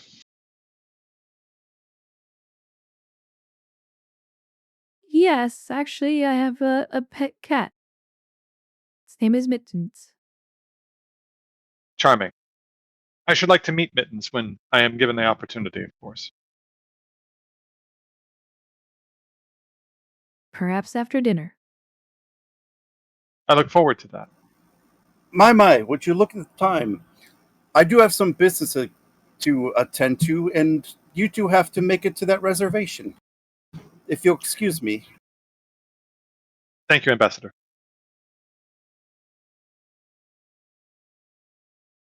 And the ambassador will leave smiling. She reminds me of my mother. Yes, I mean, they were good friends, from my understanding, at the university. Yes, and of course she has worked with my father for many years too. Our families are quite close in that regard, professionally as well. You look wonderful. Thank you. Again. Well, I think from a time standpoint, I think we should be going. Actually, outside of character, is it time for us to go, GM? Yes. Okay. And I think it's time for us to be going. Please, after you. I think before they have time to leave the residence, Rix is going to come up to the couple, along with a security person. Yep, I believe your token is somewhere there.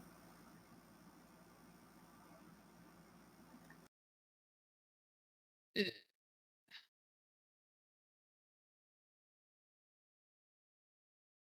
can see him.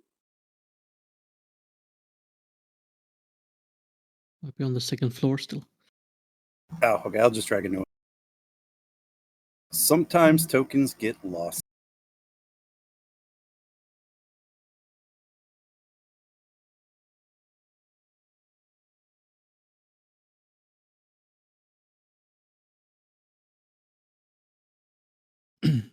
Captain Keir. I was meaning to catch you before you left. Oh, this must be one of your Starfleet officers. Yes, this is Commander Ardon Rix. He is a chief of security on board the Akatsuki. Commander, pleasure to meet you. Dr. Bayor tomorrow, at your service. Thank you. Captain, I request that I send an escort with you along to this restaurant. I will make sure that they keep a private distance. I hardly believe that there is a security threat, Commander. I'd like to have all possibilities covered, Captain, even though we are on a Federation world. I would be remiss not to let my captain go unguarded. Now would I? Bayor turns to Captain and says, "Is it common for you to have a security escort on your home planet?" No, it's not actually. Commander, I think we'll be fine.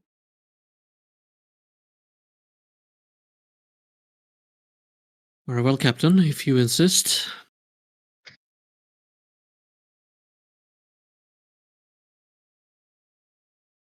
It's a pleasure to meet you, Commander. He'll just nod in response.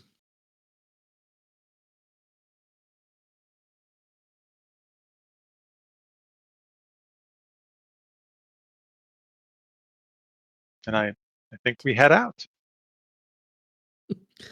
Rick is just going to say to the security person, follow them, but at a distance, please.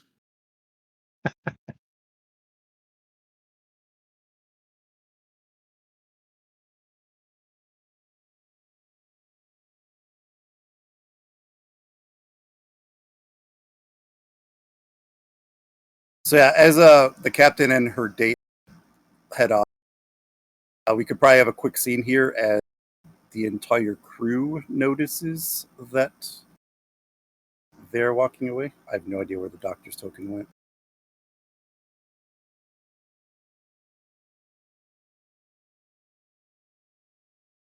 I think the doctor had already headed into the entertainment district at that point. Aha. Well, Rick's Cade and Terrell could have that scene. Ah, Commander Kane, Agent Terrell. Excellent. I've been meaning to speak to you.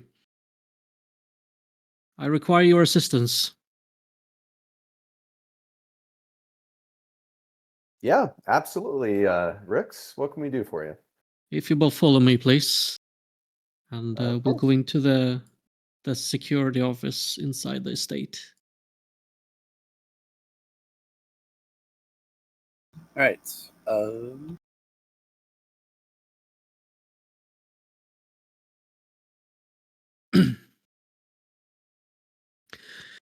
We'll go up to a console and push some buttons, and on the display comes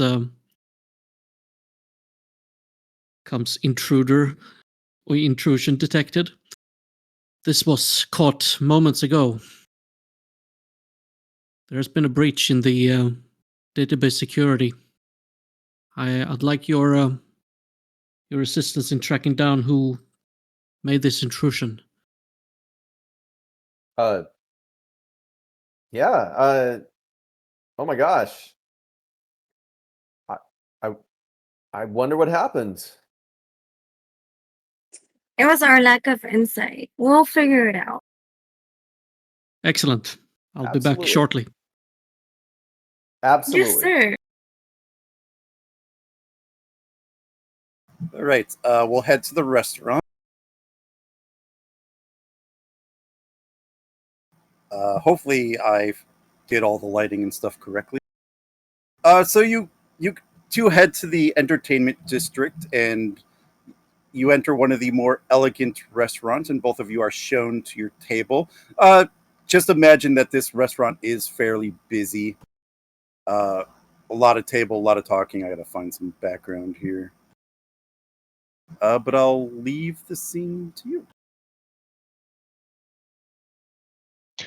So I'm interested. What drew you to Starfleet?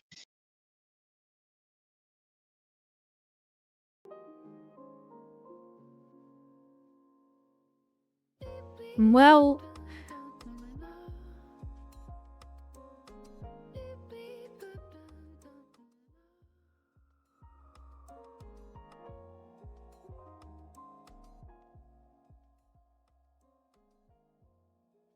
well, to be honest, I wanted to get away from family. That is, I appreciate that honesty. And I can understand it to a certain degree. I mean that as no disrespect to your family or to your mother, but you do strike me as an independent spirited individual. It is definitely that independence that most likely drove me to Starfleet.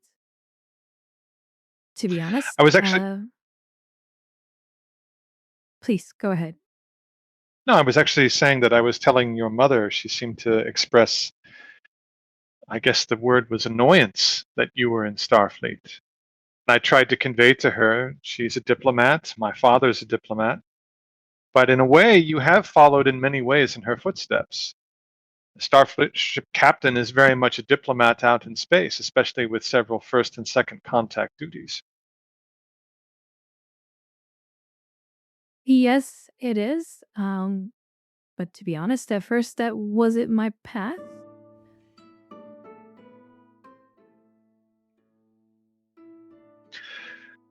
So you moved away, you went out into space, you joined Starfleet, and it was essentially to get away from your family. But what kept you there? There's lots of things that could take you away from home and have you be away, but you chose to remain and be successful within Starfleet.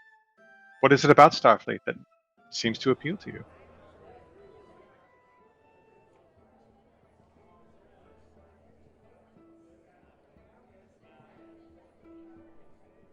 At first, I actually enjoyed flying. I learned how to pilot ships, coding shuttlecrafts, and starships.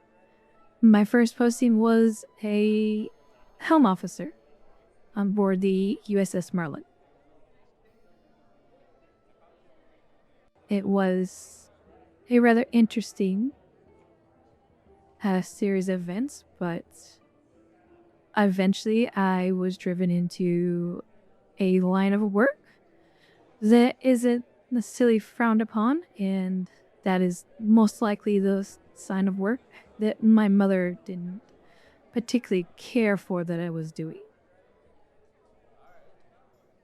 It's quite the opposite of diplomacy and,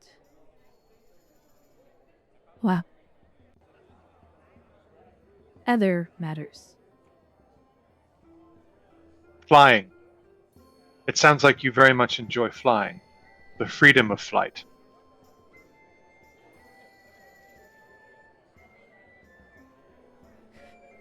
Yes, I do. Still do. Even though I command a starship now, I usually don't get the opportunity to do that. I think it's wonderful. I think it's wonderful that a Betazoid is in command of a starship. I think it's an excellent example of how our species and our race can integrate and excel within the vast federation that we are within.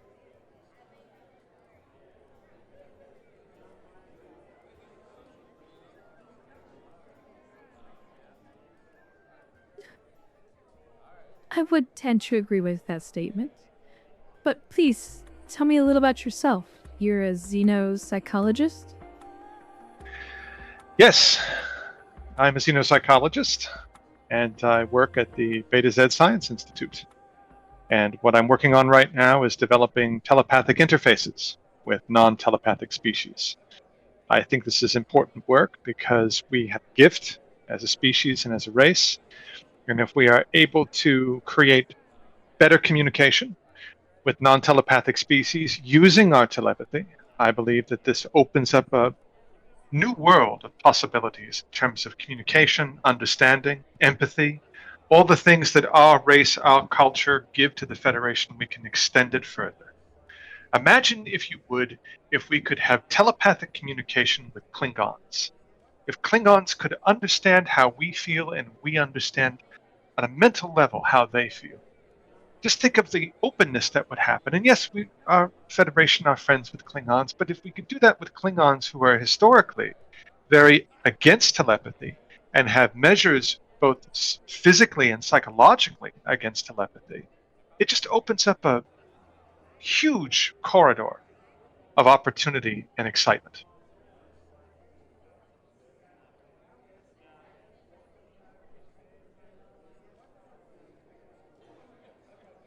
I would say that's rather intriguing, I guess. Though I have met a few Klingons, I'm not sure if they would really care for such ventures. Well, obviously, it has to be mutual. I'm just simply using them as an example. Anything that we do telepathically, the other side must agree to. I'm just saying having the option available. Right now, there is very little research in the field. I'm pretty much the one within the Federation that is really spearheading this. I'm starting to get some significant traction because of the research results that we've come up with. I do actually a lot of my research at my villa on the Opal Sea. You should see it sometime. It's beautiful, especially the sunsets over the water. Absolutely stunning and amazing.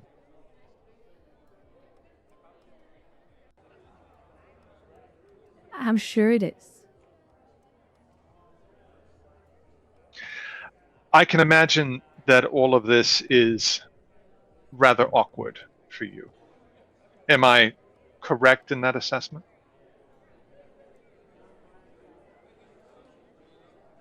Straight to the doctor in you, I suppose. Yes, it is very awkward for me. I am not. I didn't want to bring this up, but I was engaged to be married once. Unfortunately, he has passed away. I'm very sorry. It's not my intention to bring up painful memories or memories that are difficult, but I am indeed very sorry.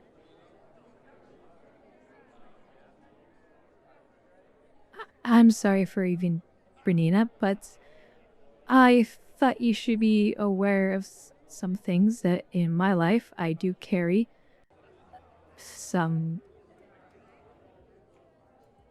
baggage that's, at least in my career, that can be maybe overwhelming for others.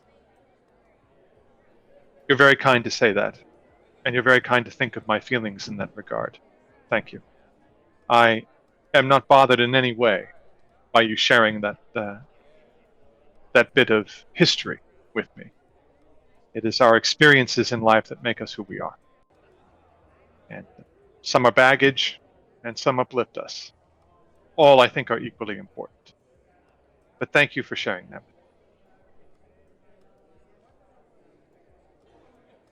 We also carry the burden of our families. Since you've been honest with me, I'll be honest with you. Your mother was rather insistent in many ways that I come and have this date with you and offer myself as a potential suitor. I think she clearly sees the opportunities involved for both of our families. I have to ask, are you even interested in marriage? Oh, yes. I'm very interested. And specifically, I'm very interested in you. I would not be here if I was not interested in you. Certainly, my father and my mother would be extremely happy if I were to gain a marriage and we were to unite with your house. It would be rather significant for both houses, especially in the diplomatic front. But the interests of my mother and my father, while I listen to, they do not make the decisions for me on who I should marry. I came here because I'm interested in you, I'm interested in your mind, in your soul, and in who you are. I am quite fascinated with you.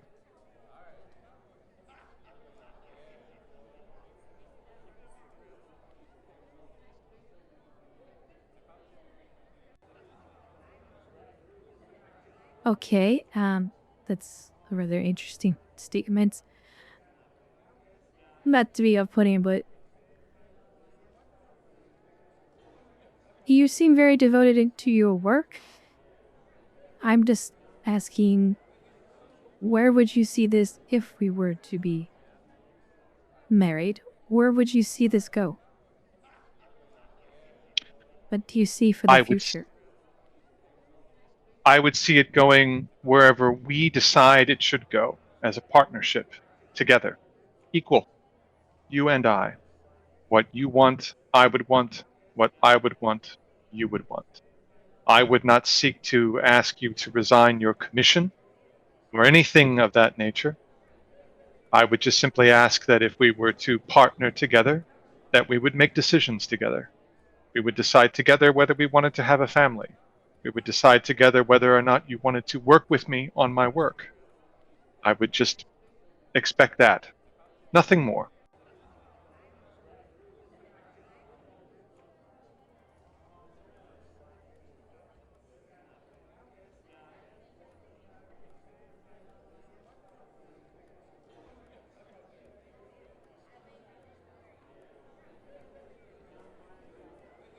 I see. So, children? No children?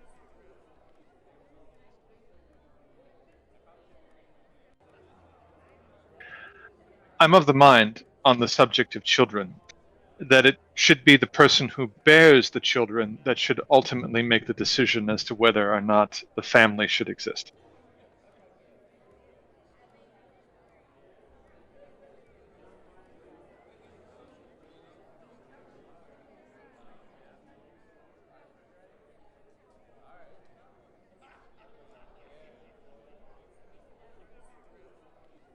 And while this is not a major driver in my interest in you, I am indeed very fascinated by how you, your experience, your career in Starfleet can collaborate with me and my experience, and how we can mutually help each other in our work.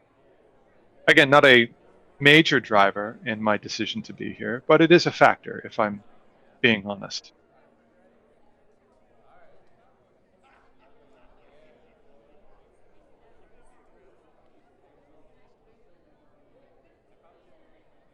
As you stated before, you're a very driven individual.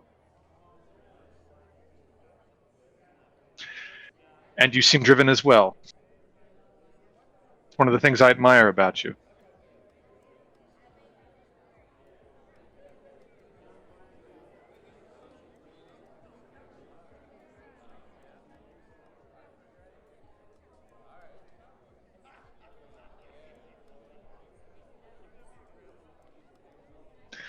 I also know that there will obviously be other suitors, and if I am not up to, or if I do not meet your criteria for a husband, please know that I will not take that personally. I understand. In the end, this is your decision. I simply present myself as honestly as I can possibly present myself, and I hope that is enough. That's very kind of you to be so considering. Thank you. I was raised this way. Father was most insistent that I follow the traditions of Betazoid culture.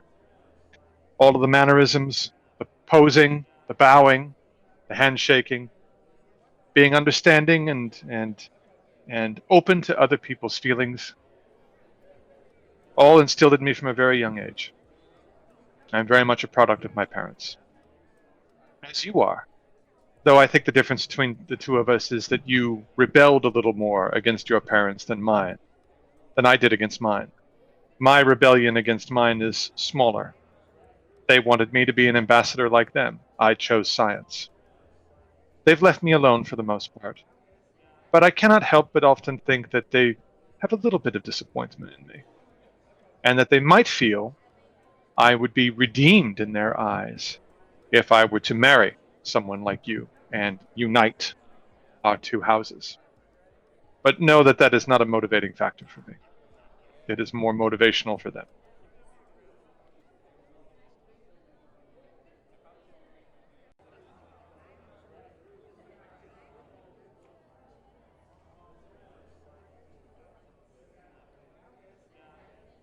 To be honest,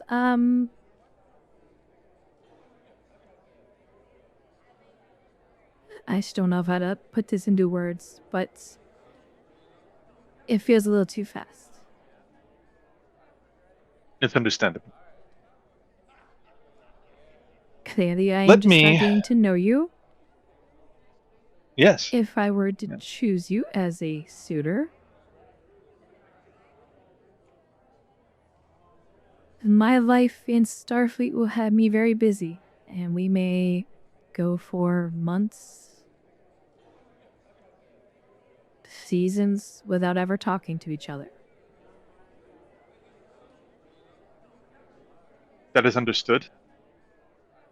Your career is your career. You've made the decisions that you've made in your life. Your career is one of the more exquisite things about you, in the sense that you believe in what you believe and you do what you believe. I would not expect you to put on hold or terminate your career on my behalf. Question is, would you be willing to be away from me for that period of time? Or perhaps there are ways that we could meet up. I am willing to explore that.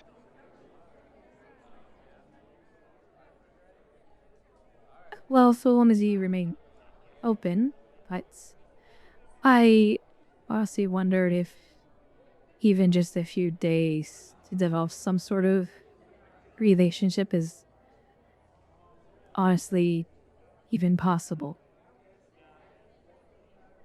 Difficult, yes.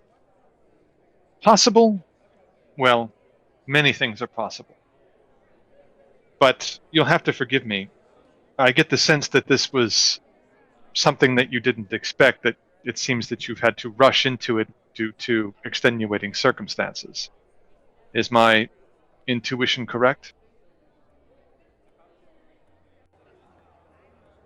He would be correct.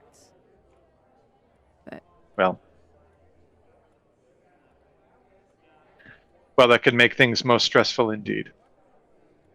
And there's the added stress and added responsibility of being a starship captain. I might say you are holding up quite well given all of the circumstances.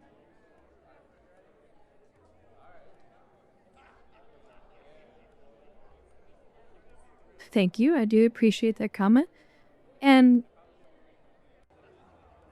I think you've definitely made seems like a name for yourself in your field of work.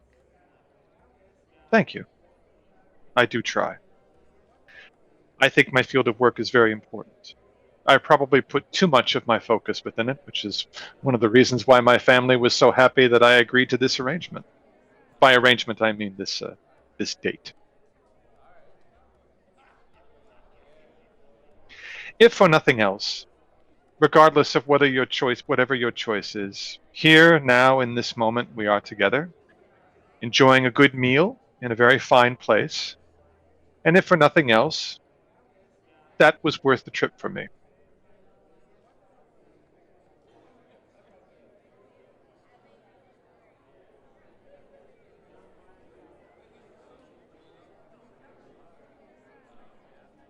I would say it's very nice to have gotten to know you.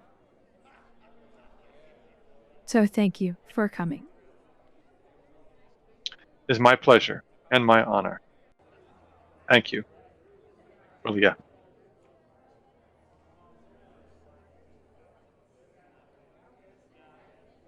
All right, I think that's a good natural scene endpoint. Good job, you two.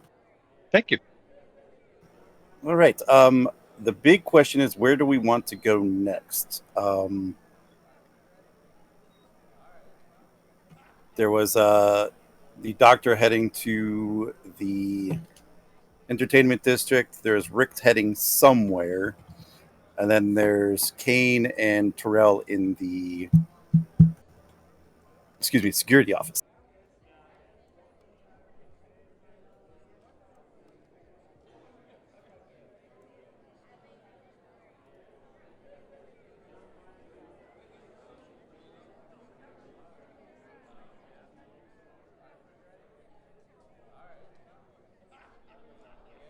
Riggs isn't going anywhere in particular, so we can just cut back to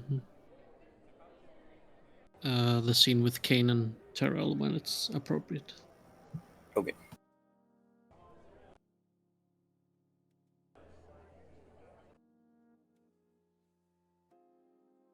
All right. What were you two doing in the security office?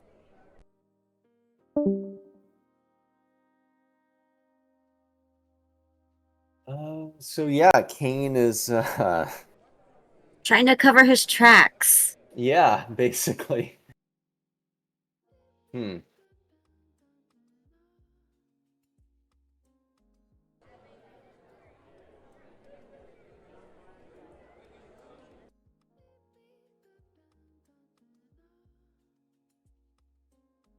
Okay. So Kane is going to sit down at his computer terminal.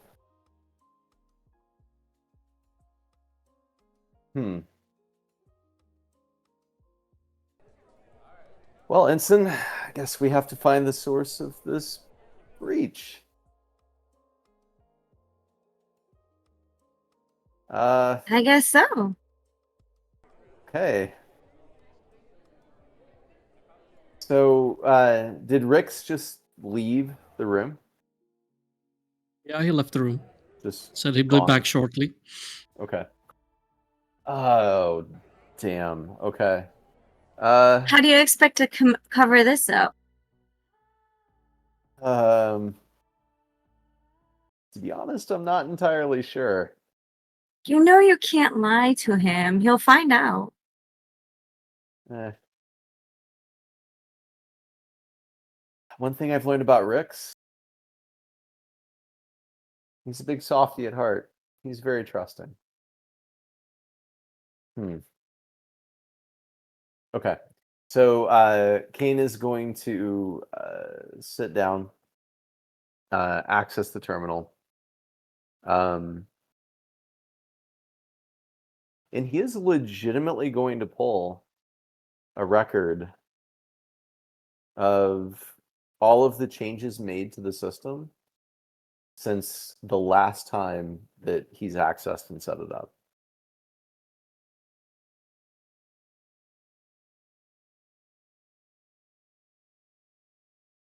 Since the last time you did what?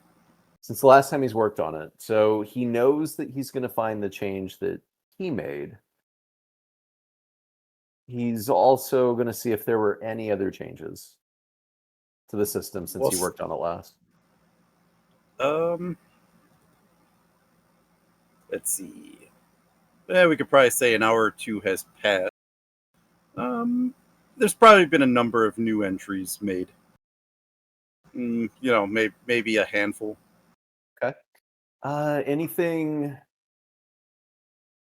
Anything like in particular? Could you give me a few examples? Probably an update to a menu item.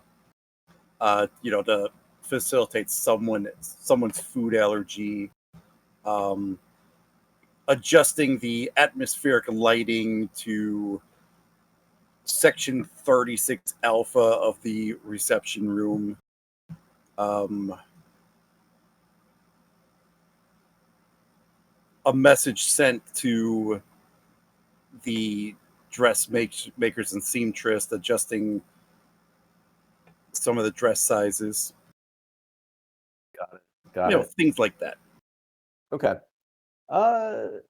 So he's going to download this information to a pad, and he's going to leave the entry about the seating.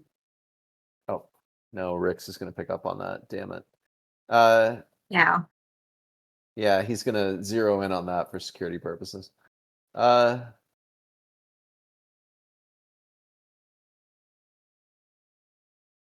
He's going to remove the entry about the seating chart rearrangement from the list of changes.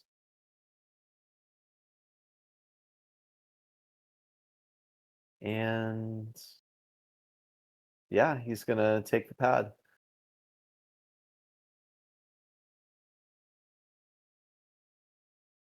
I guess the question is, are you going to remove the change from the system?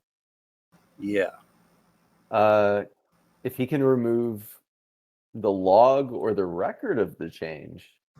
Okay, but keeping the change. Okay. Yes. All right. So here's what we'll do. Kane, I want you to tell me the difficulty. Just message it to me. The difficulty that it's going to be. And then you'll do a roll in private. Just sent to me so that it's not public. To try to get to match that roll. that difficult. So you have to hit that difficulty to make it that difficult, if that makes sense. It does. It does. So But so just a little caveat to that. Even if you don't hit it, I will take the successes as what the difficulty will be to do it. Got it. Okay. Okay, I changed it to private GM role. Is that correct? Yes. Awesome. Can I use determination? If you think you have it. You ain't cheating, you ain't trying. I'll give it to you. Awesome. Daring engineering. Want to catch Kane Yeah. so bad now. Okay. What's that, Rix? I want to catch Kane so bad right now. Okay, so determination, computer systems for a focus. Yeah. Cool. Computer expertise. Okay. So that would give me 3 dice to roll. Yes.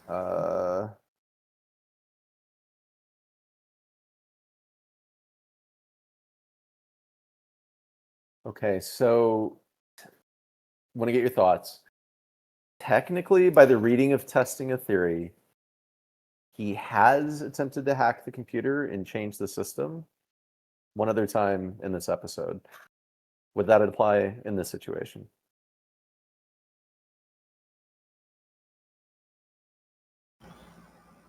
Okay, so I don't think you could use both because it just says the first dice is free, and it says that on both.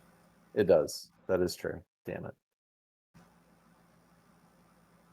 Okay, will you give me anything for a trait or no? Hmm.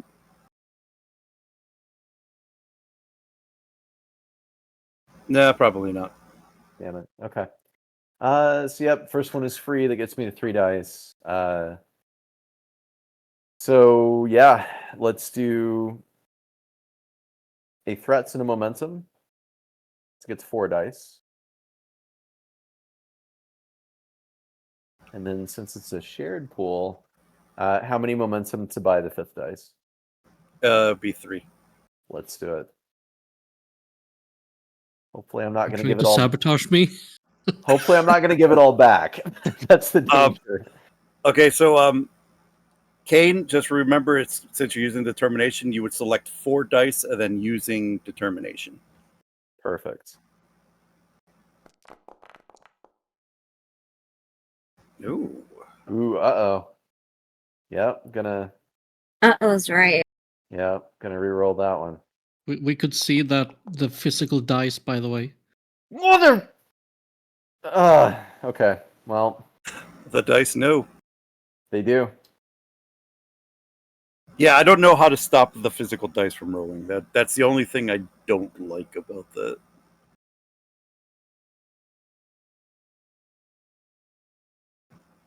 Okay. It's in a setting somewhere. So I will use the complication that I will create a hidden trait. And then yeah, it is set. So Kane, you feel that you have done enough to cover your track.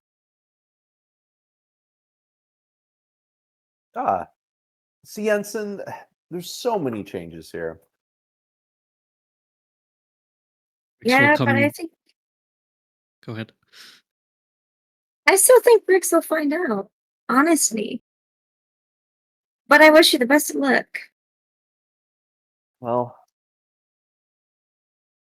just know that you were in the room with me. You think I'd lie for you? Well, you're in this with me now. So if I get caught, you get caught too. But I won't lie up front. You can be silent. No worries. Rix. Buddy. Mr. Kane, I hope you found something. I did, in fact. And he'll hand the pad. lots of changes that you may need to investigate. We've got changes to catering. We've got dress size requests. I don't know, man. We might want to track these seamstresses down. Do a background check. That is already underway, and he'll check the pad. Let's look for inconsistencies.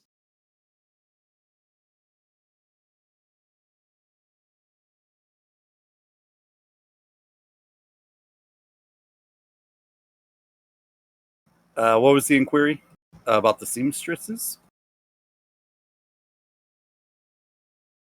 Well, no, right now he's just looking up for inconsistencies in the results. Okay.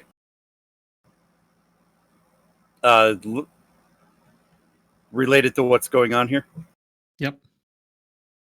Okay. Rix, I'll message you what the diff is. Mm-hmm.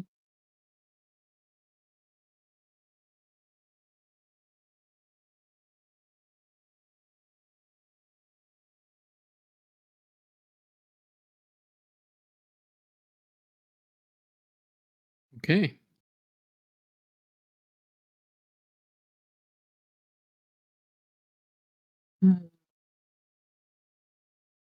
What would the roll be to roll against this? Insight security. Mm-hmm.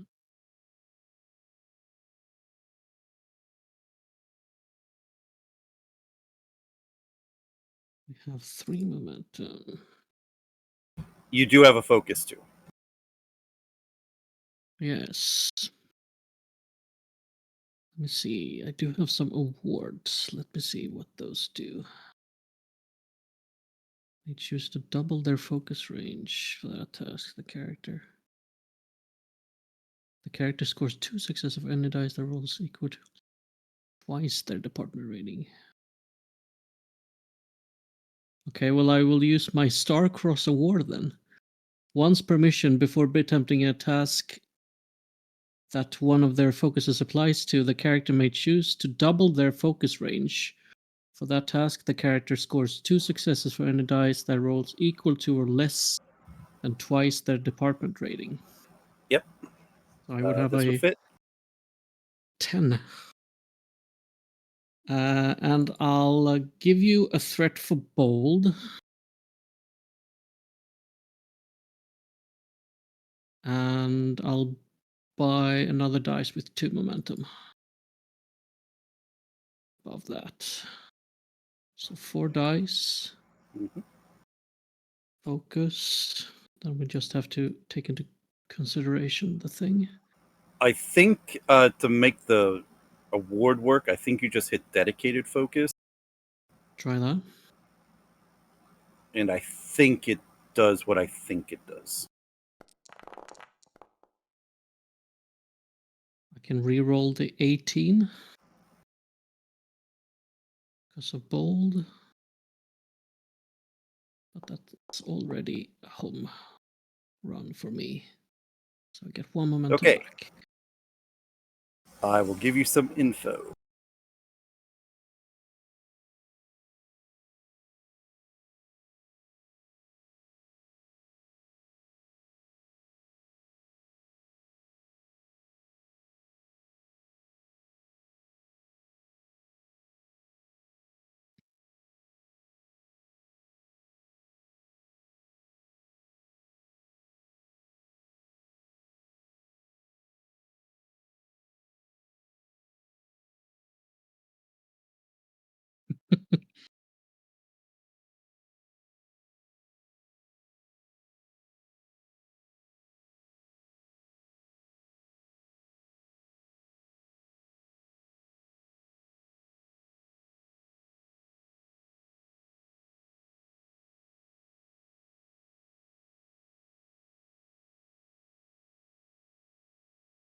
He'll look at the pad.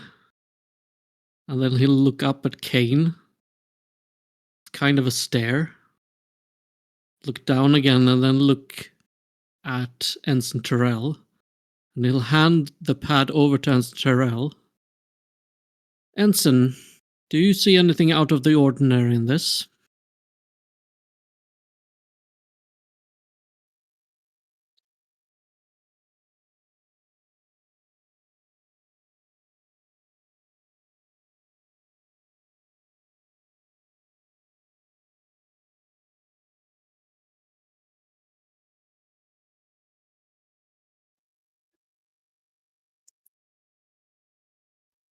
Yes, sir. But I won't do no telling lies or telling on anybody. I will let that person speak for him or herself. Indeed. And can you tell me who that person is?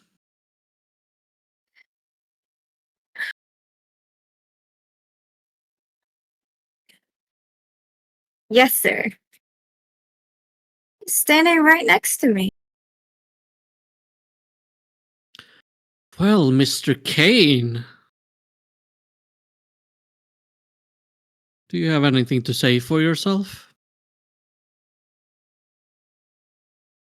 Oh, me? This is quite sloppy work. Me? I believe that she was referring to Odon, the No. man standing right next to her. No, Kate. It has your fingerprints all over it. You need to tell them before you get into more trouble. Thank you, Anson. Now I don't have to throw you in the brig. Looks back to Kane sternly.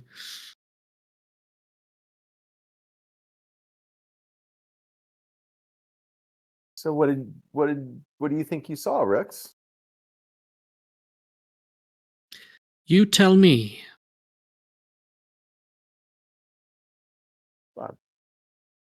Sounds to me like you don't know exactly what you saw if you can't explain it. I recognize this. This is your digital handprint. You've used it a number of times when we've been on missions together. Well, I believe a person should know what they stand accused of. Well, I can see that you've changed the seating. Apparently, you've wanted to get closer to the bride, or is it the mother's bride? The mother of the bride.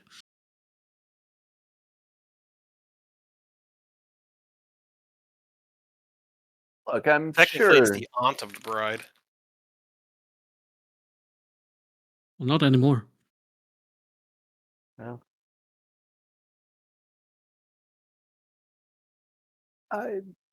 look, we're making updates to the computer systems all the time here. You know that. I'm sure that there's one or two things that got out of order. I mean, I'd be happy to correct this oversight. Commander Kane,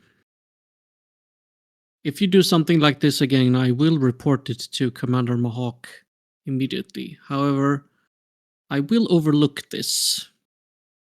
But you will change the seats back to what they were. And then you and Ensign Terrell will help me with all my security setups. Do I make myself clear? Yes, sir. Yes, Rex, you make yourself clear. Loud and clear. Good. Consider yourself slapped. Now let's head to the wedding ceremony, the wedding reception, and let's get to work, please. One moment, I have to make the change. Ensign Terrell, please go with him and ensure that the job gets done. Yes, sir. He changes it so he's sitting even closer.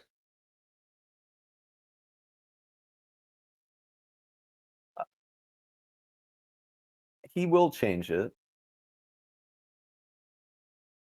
Yeah, you know what? He does not want to be thrown in the brig. It's not worth your trouble. No.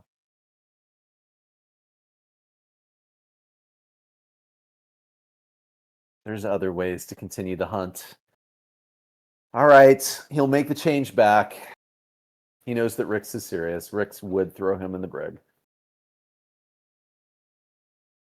Yes, he would. Kane's gonna change it back. Modify it. All right, Terrell. I feel like I need to teach you a thing or two about talking About around the what? truth. Talking around the truth. It's not lying if you yourself believe it. Just remember that. Will do. Please, All right. Ensign, do not listen to him.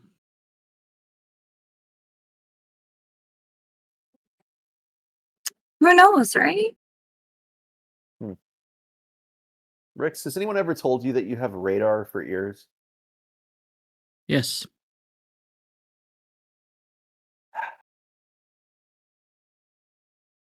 At your disposal. Very good. Follow me. And I will lead us all to the wedding reception to start prepping work. And you guys will probably pass the cap as she is returning.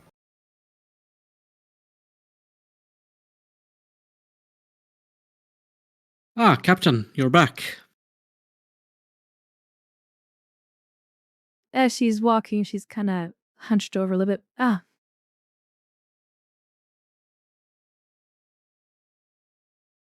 Good afternoon or evening.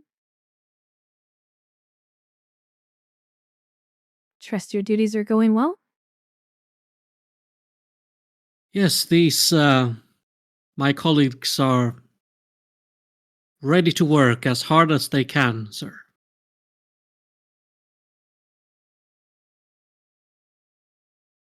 They have been extremely motivated.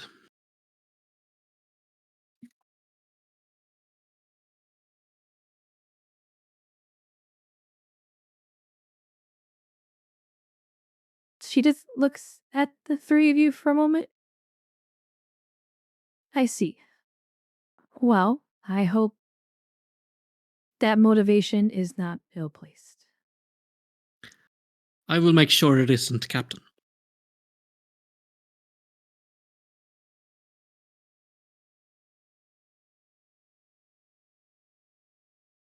Have a lovely rest, Captain.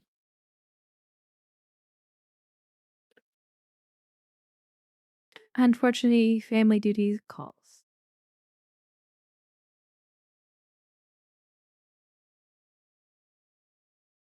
And she just nods and slowly walks in.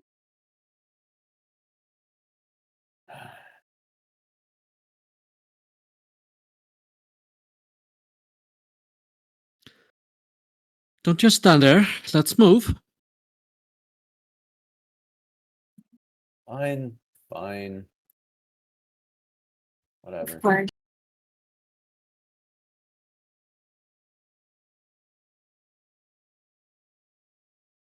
We'll stick with the captain for now.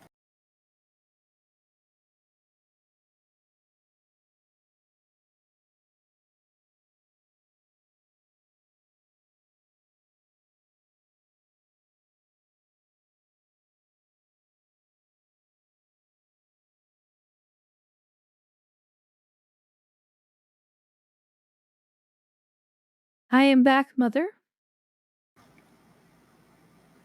Well, yeah, dear. How was your evening? To be honest, the day was more like dating a Vulcan. To put it nicely. What were those last three words? They kind of trailed off there. To be honest, it was like dating a Vulcan. And that is putting it nicely.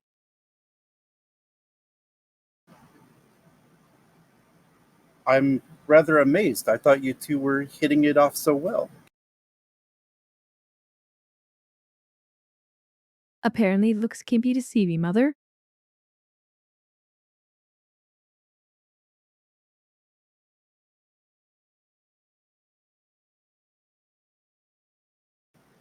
No matter. There are two more suitors. I'm sure one of them will be to your liking.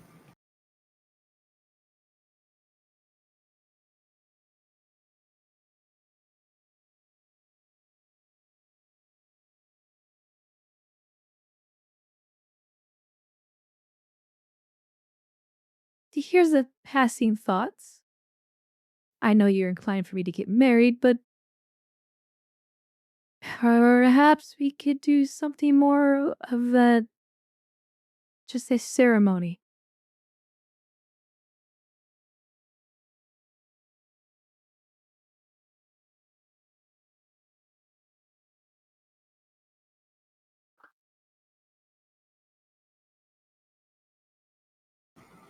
Whatever do you mean, dear?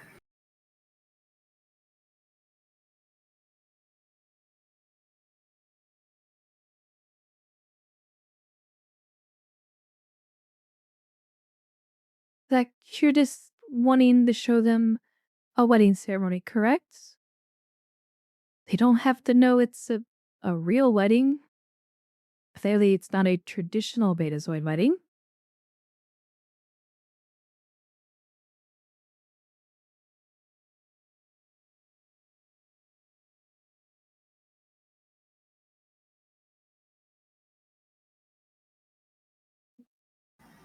You insisting that you enter a sham marriage?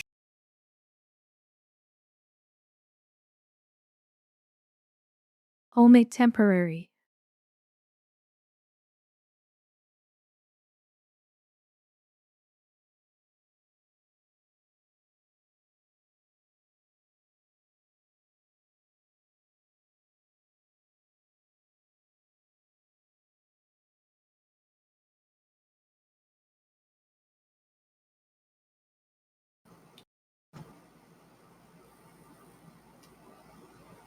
The way I see it currently, Welia dear, there are two other suitors.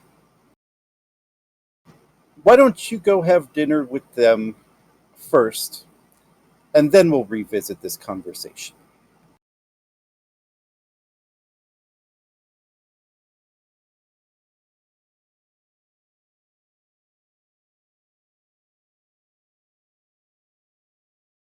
As you wish.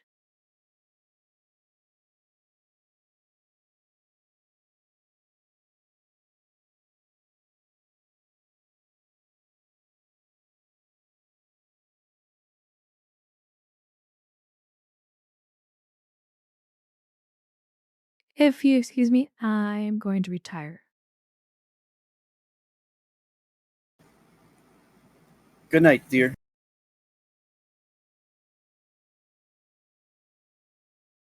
You as well, Mother.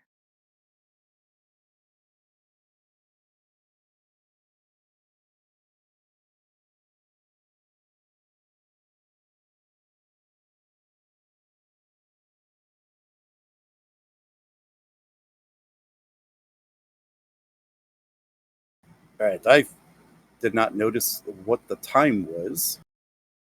Um, just for a little bit of a speed up, we'll go ahead and go to the next day with the next suitor, which I believe is going to be Captain Daxel. I think, Kane, you were going to take the honors for him. That is correct.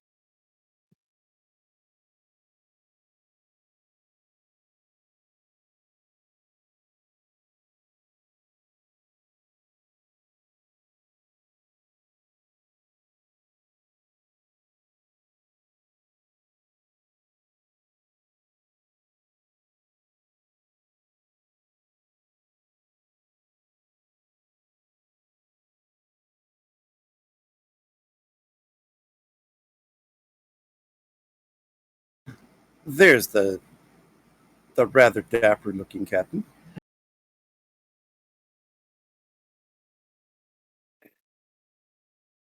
right. As he walks up to the house, he'll stiffen up a little bit, make sure that there's no creases, no wrinkles, nothing on his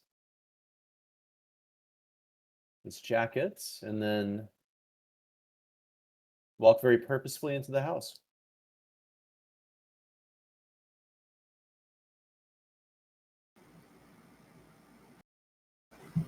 Ah, Captain Daxel.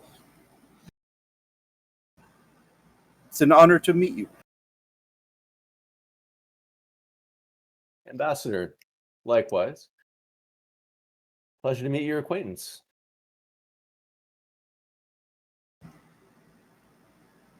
Thank you for being able to clear your busy schedule in such short notice. Of course, candidly, I haven't taken any shore leave this year.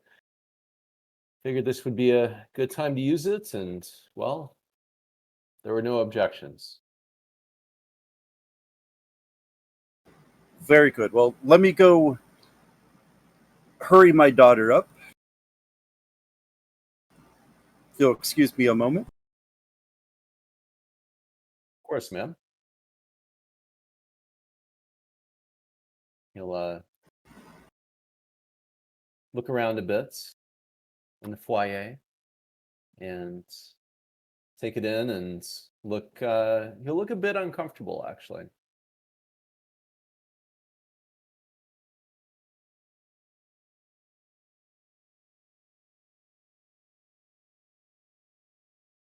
He'll look to Odon and just kind of give him a curt nod.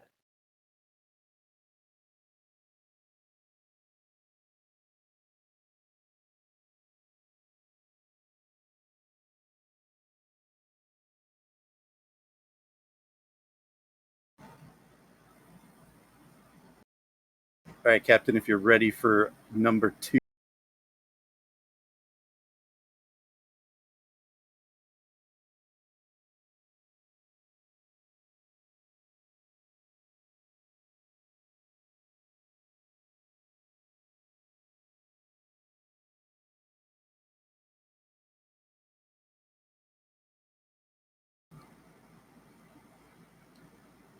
Captain Daxel, I'd like to introduce you to my daughter, Captain Relia Keir.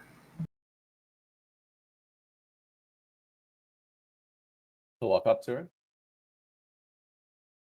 An honor to meet you, Captain. And he won't extend his hand, but I'm unfamiliar with Betazoid customs of greeting. So he'll just do whatever that is.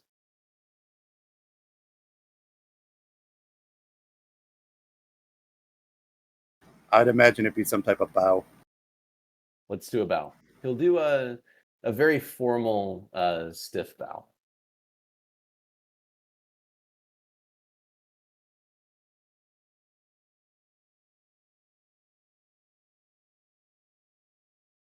She returns the same. It's lovely to meet you, Captain Dassel. And for the sake of this, you not to use my rank. Really is just fine. Are you sure, Captain? You have earned that rank. It comes with a great deal of respect.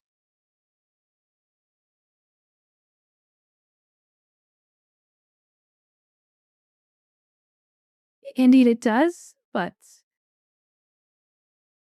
this isn't really a formal. It's supposed to be a date. If you wish it. Rella, you would accompany me? He'll hold out his arm.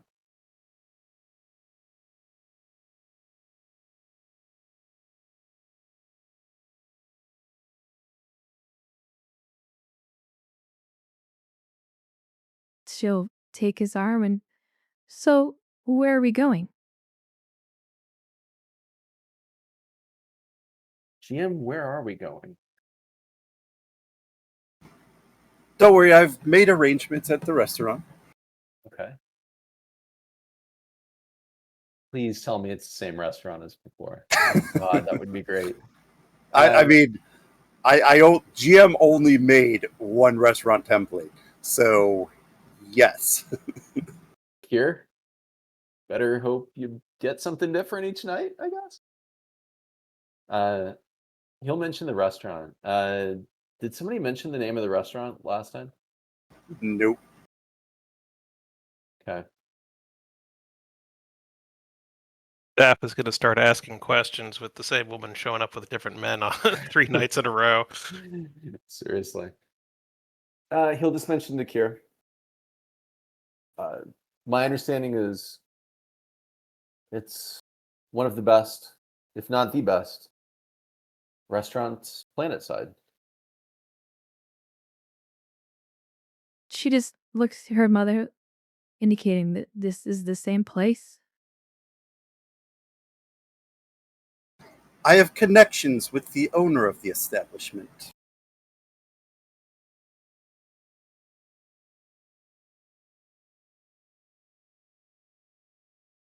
I guess I'll try the lobster this time. Shall we go? Of course. And he'll stiffly turn and, again, uncomfortably, escort her out. All right, we'll go ahead and bring you to that scene.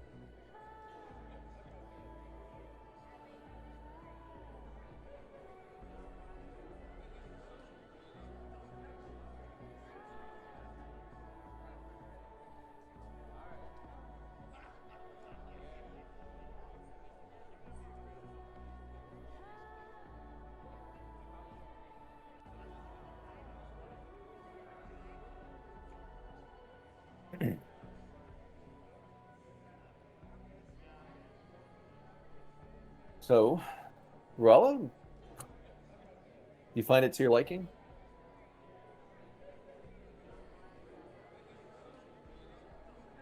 It's a very interesting place, I'll say that.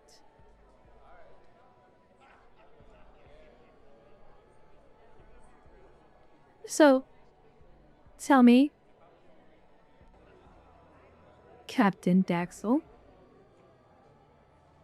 what's life like in the Betazoid security forces? Well, I guess if you would wish to use first names, then you can call me Theron.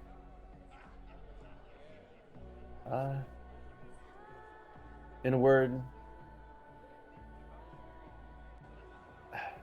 it's very fulfilling. Nothing else I can think that I would rather be doing than captaining a ship, commanding the crew, really just developing young, talented officers, much like I imagine you've done on your ship.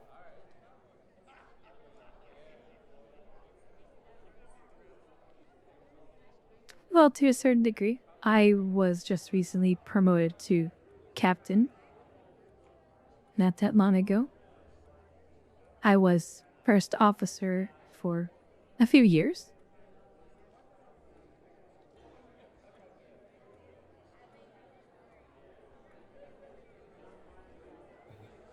To achieve the captain's rank at such a young age really speaks to, well, to your raw talent and your ambition in Starfleet.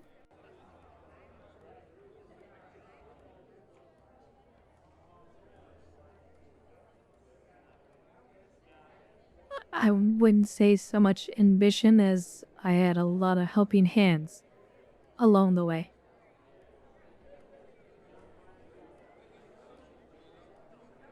I'm One actually. tend I Oh, I'm sorry, ma'am. was going to say one that I tend to pay it forward. Please continue your thoughts. I have to admit, I'm fascinated by what life must be like as a Starfleet captain.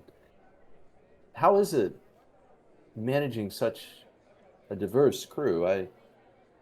We have a few non-Betazoid races in our defense corps, but I'm sure it's nothing like the sheer diversity that you encountered in Starfleet.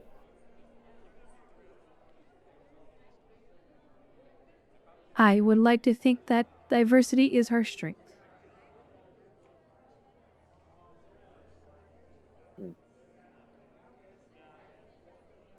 So, have you run into any challenges with managing a crew like this?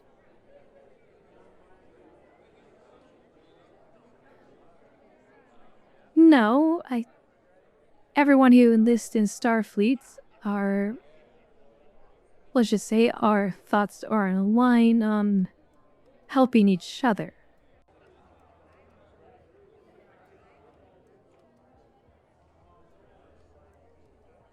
It's amazing. May I ask you, have you seen combat yet in your new role as captain?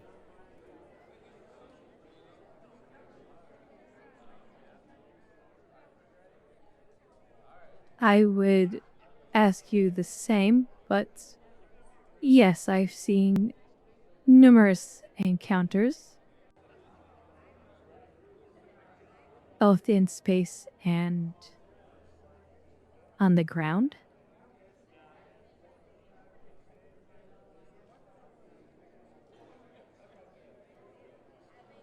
Well, it may surprise you, but we have seen combat. Various pirates, raiders, things that might not be on the scale to warrant Beta Z requesting Starfleet aid, but, well, it can be a lot for us to deal with in the Defense Corps. I've unfortunately had the displeasure of commanding members of my crew into, well, situations that have unfortunately led to death and irreversible injury.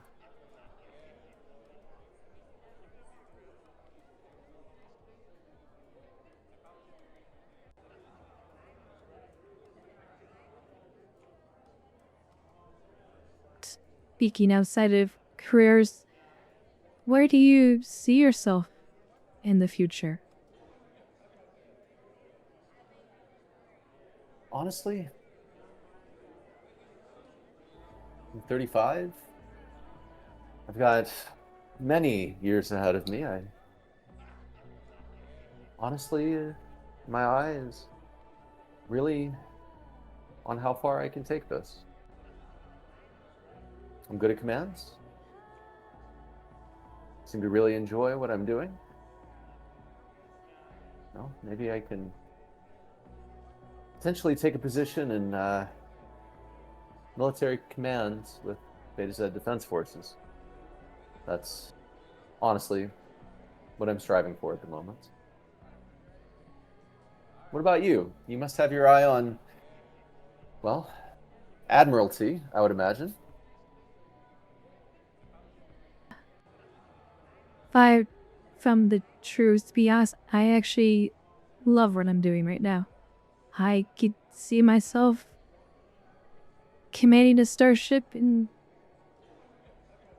for another 50 years if I could help it, but part of me would like to have a family.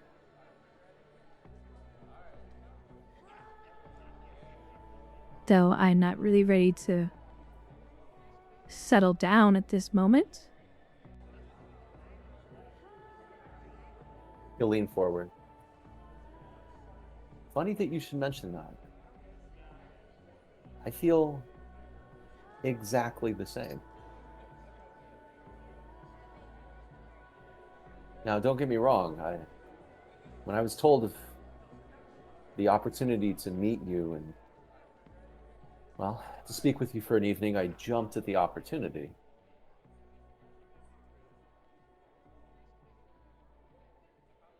My family has been, well, to use a turn of phrase, beating around this bush for a few years. They want me to continue the family line. To be honest, I've only been so interested in personal issues and more interested in, honestly, my career.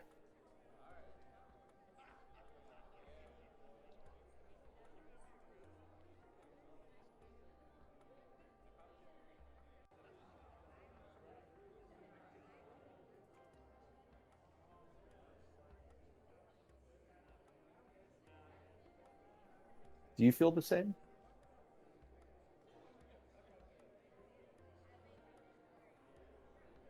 To a degree. Though I love my life in Starfleet, I don't see myself retiring anytime soon. But I do think a healthy balance of personal relationships can be achieved even in such a demanding role that I'm in. I would hope my life partner would feel the same. Granted, this is maybe not an ideal situation to be in, being engaged to potentially someone you just met.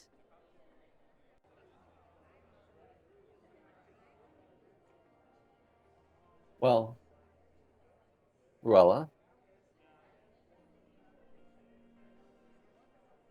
I have to admit, I feel a very strong duty to Beta Z and to the people that I command. I am more concerned with that, certainly in the short and medium term, than, well, I'll say it directly, romantic interests. I was hoping, given where you are at in your career path, and, well, from what I understand, how both your family and, to be honest, my family can be pushing us into a situation that maybe we're not completely comfortable with. We may be able to solve both these issues for us at the same time.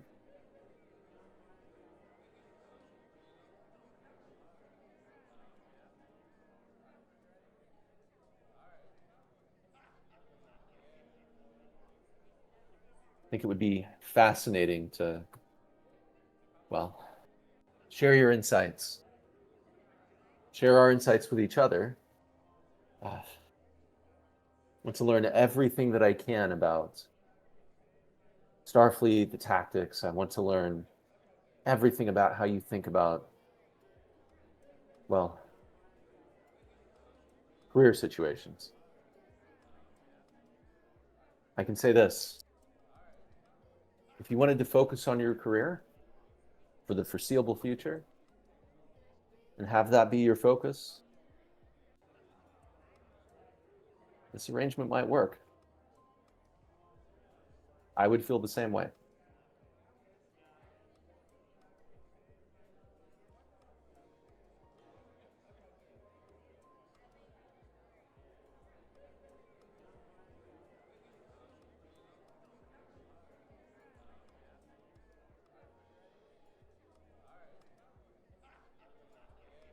I see.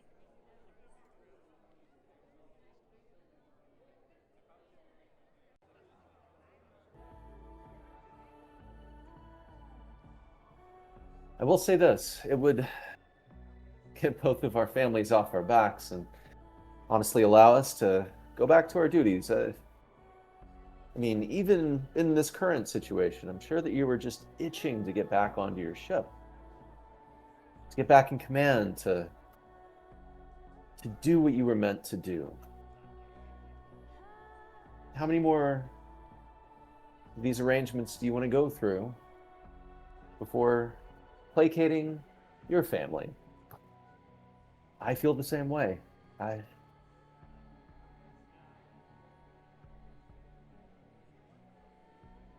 The way I see it, this is a suitable arrangement for you.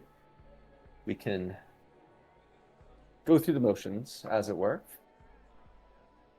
Make sure that we can get back to our duties, and I would love to speak to you at every opportunity that I can. Well, that is the arrangement that I can offer.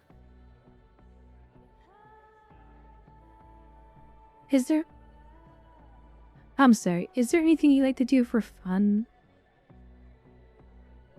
Like, do you have a hobby? Other interests?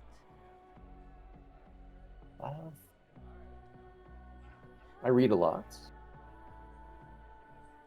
My off time, I tend to read history, battle orders, things like this. I do a lot of physical training, of course, a lot of shooting practice, and, well, just general physical fitness. I guess you could say that's when I'm not working, which, well, you caught me. It tends to be most of the time.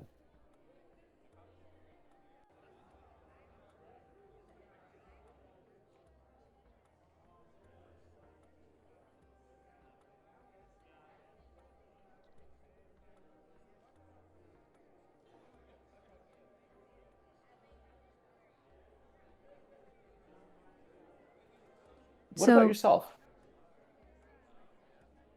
What do you do for hobbies? To be honest, I have several different hobbies. I like horseback riding. I like to sometimes go on hikes.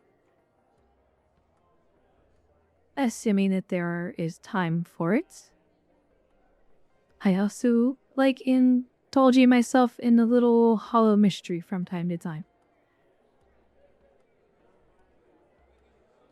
I try to live life to the fullest.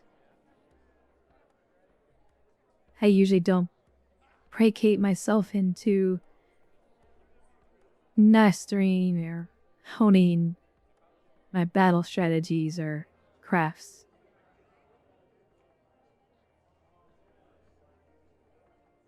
Well, that's good, though. I've heard it's good to get your mind off of work for a little bit. It refreshes you and recharges you for when you go back to work.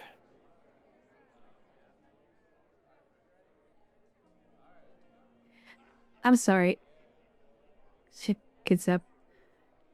You seem like a very nice individual, but I don't see this working out. Have a good day. And enjoy the meal. But Captain, we have so much to talk about. I figured this arrangement would work for both of us. We could both concentrate on our careers, on our duties, and save the romantic aspects for later. Farron, you seem like a very interesting individual, and I wish you the best of luck, but I'm sorry. I just don't see this ever working between us. Well, if you're wanting romance, I have to admit that it probably won't work between us. I'm just not interested in that. If that's important to you, then I think you're right.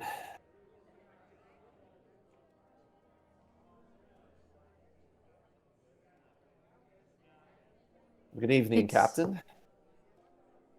Have a good evening, Captain.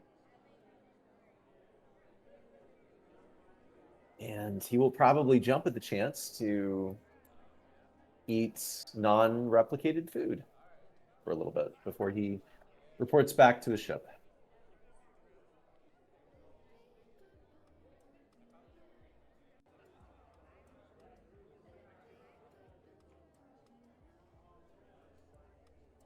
I think the captain was bored throughout that entire dinner.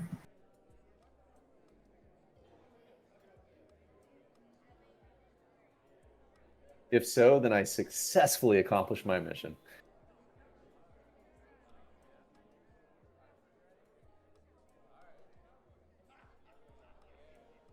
Just insulted all the workaholics out there in the world. Rix, you probably could have made him seem interesting, but No. You did good. oh You did God, good. with that prompt, man, I'm like, oh, I got to lean into the boring.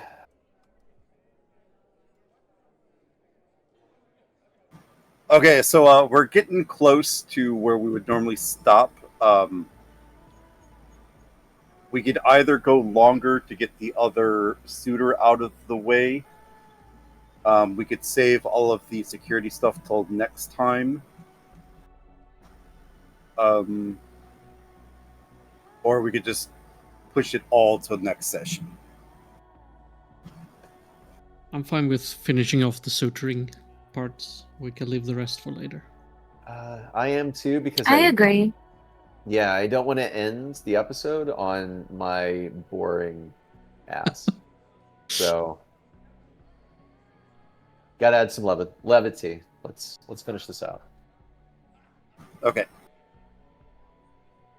It's kind of up to Joe though, because Joe hasn't had much to do. So what Joe wants to do?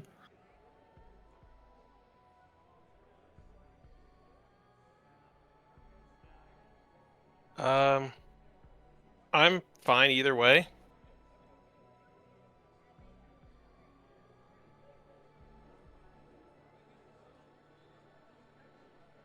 Alright, well, let's get this last suitor out of the way.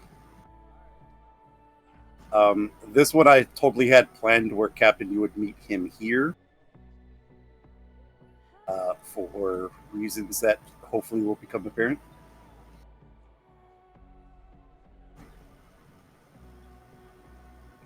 I have the doctor scene coming up after this, though. So.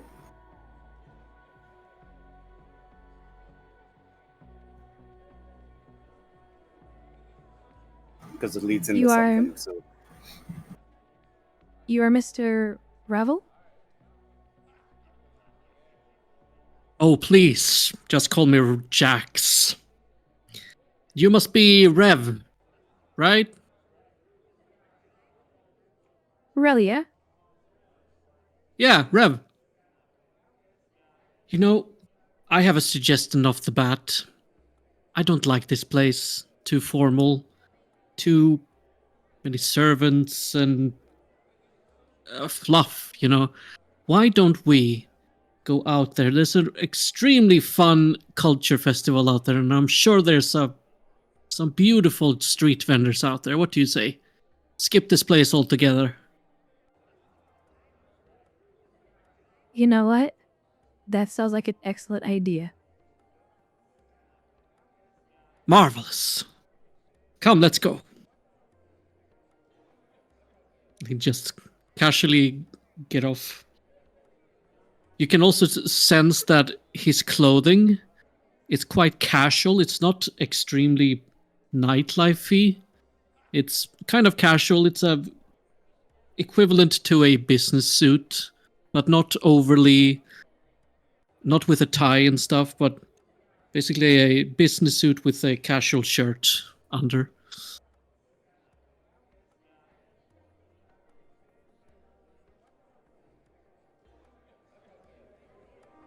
So what will this it be? The fruit stand over there, some meats. What do you fancy?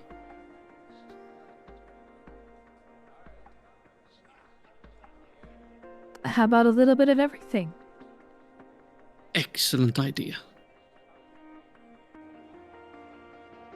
Why don't I go this way, you go that way, and we'll just meet in the middle over there, okay?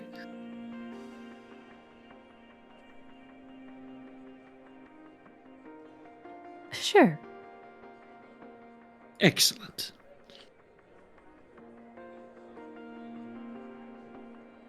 Right. Meanwhile, as Jackson and the captain look at all the street vendors, Doctor,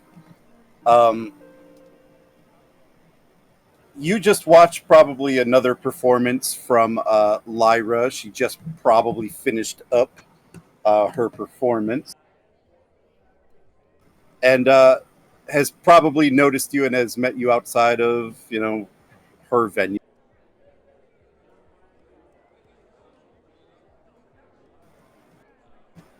Joro, you came back. Cool. Got to see another splendid performance, and this time you fully in your element. Yes, there's nothing quite like getting up on stage and just performing and giving it your all. Did you enjoy the show again? Of course. You move fluidly. It's art in motion.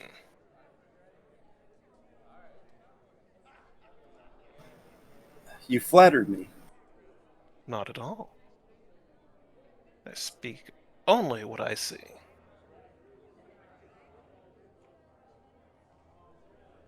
You have a talent.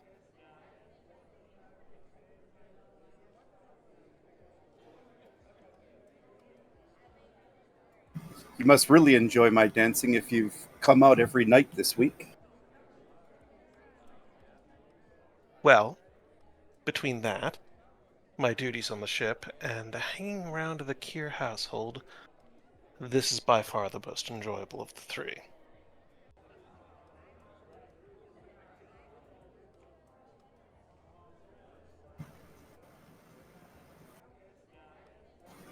Well, I'm glad I've been able to make your stay here on Beta Z more enjoyable. And I'm glad you have done so as well. Are you hungry? I'm quite famished after that performance.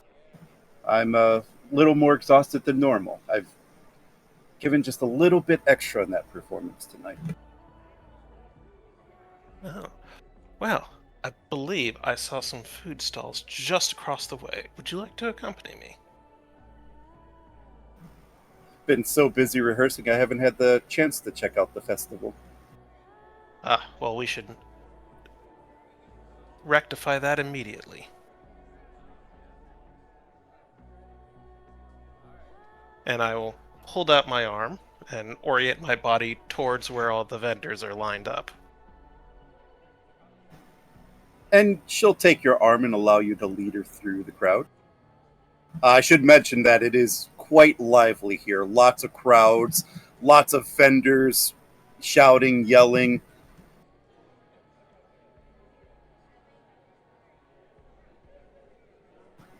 People shoving food in your faces and all that. Mm-hmm. I'm going to lean down to her and say, I can't say I'm too familiar with Betazoid cuisine. What would you recommend? Well, given as though Beta Z has a lot of oceans and lakes, our delicacies tend to be the seafood options. Show me. And she'll lead you over to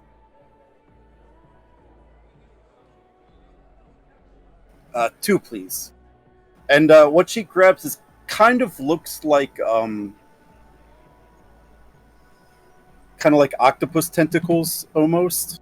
Mm-hmm. In some very vibrant colors though. Not the generic purple you might see with with Mhm. earth octopus food, but like very vibrant, very colorful. Is it like on a stick, or is it a Yeah, basket, or? it's probably on skewers. Ah, okay.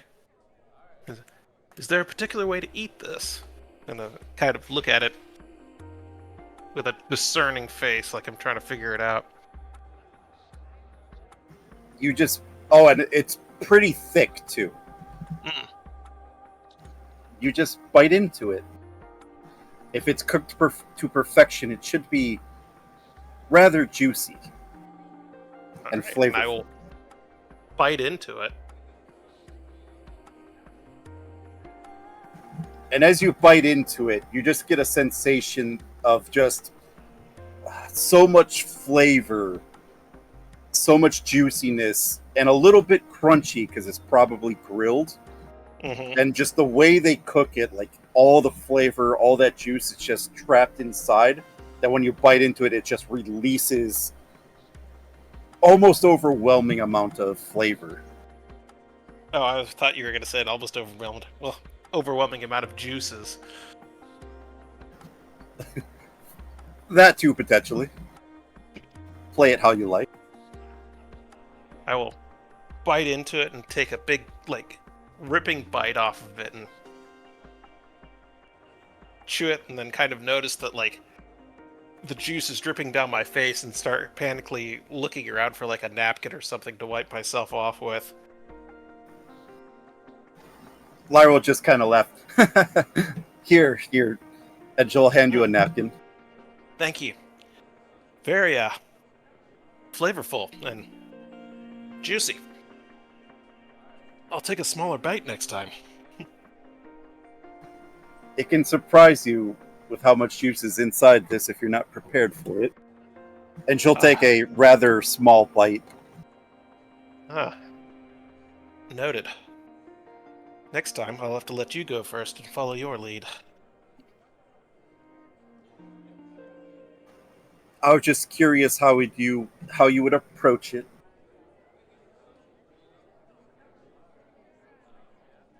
Well, best way to experience new things, dive right into them. Apparently not the correct answer here, but still quite good.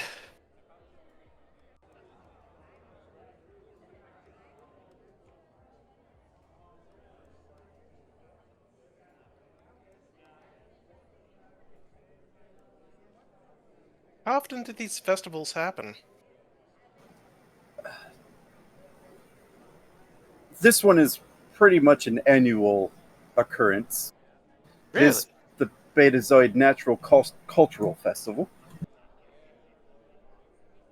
This is the first year I've been invited to perform in it.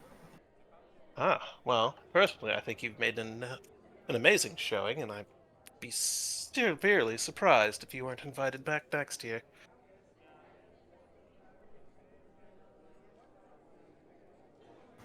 I have rather enjoyed performing at this year's festival. I don't know if it's the atmosphere, the camaraderie between all the dancers and entertainers, or the enjoyment and company afterwards. Well, I'd like to think I played some small part of it, but it's probably all of the above.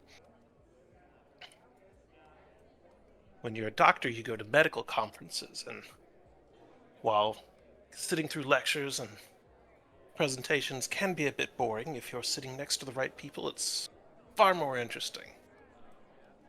I sat next to a Boolean doctor of neurology one time for a presentation on, excuse me, interspecies neurological interface. And he never spoke above a whisper, but I could hear everything he said, and some of the things were both insightful and hysterical. Um, oh. Well, that person looks familiar.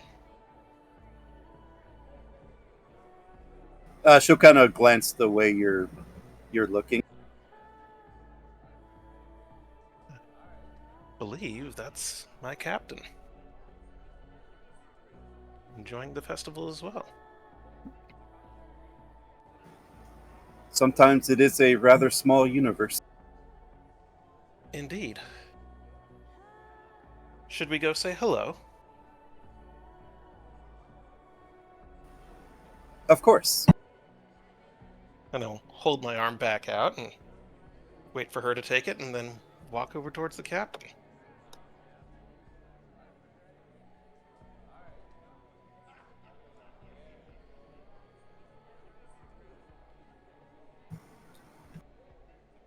Captain Keir.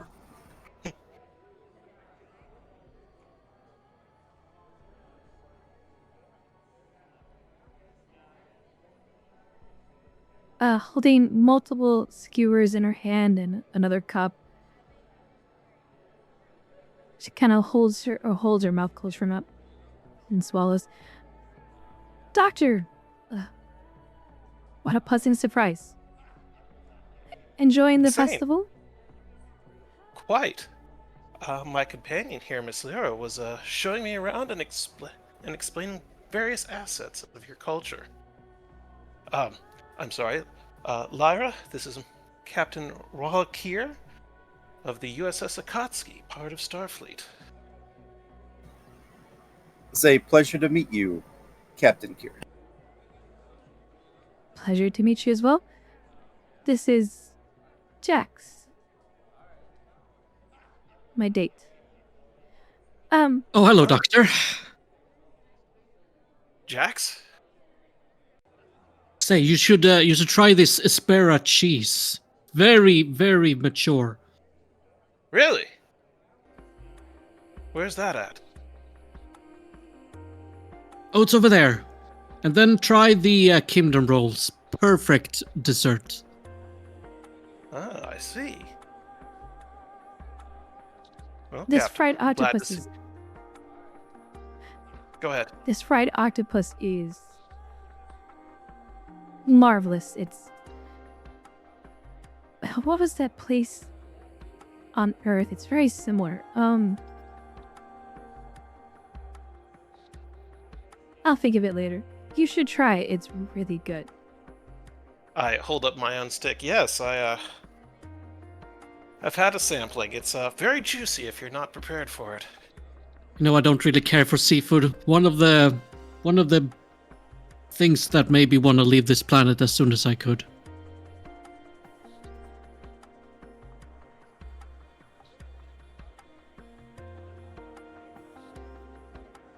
Not a fan Oh, of not- local cuisine.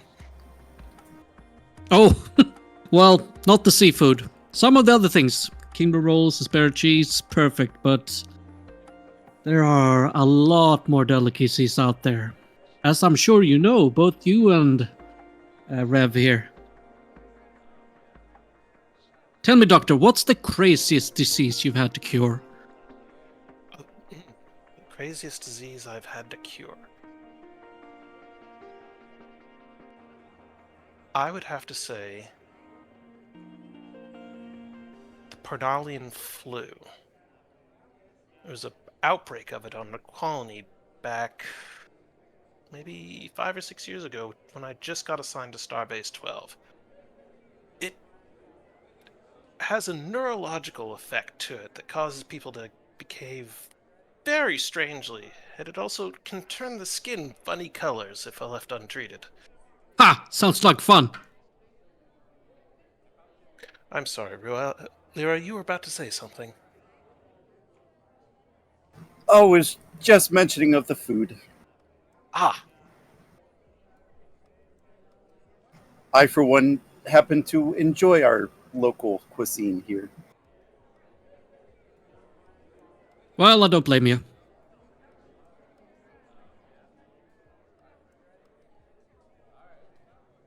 To each their own, I say. indeed. Oh, I do believe Mr. Jax here said something about an interesting cheese. Should we go check it out?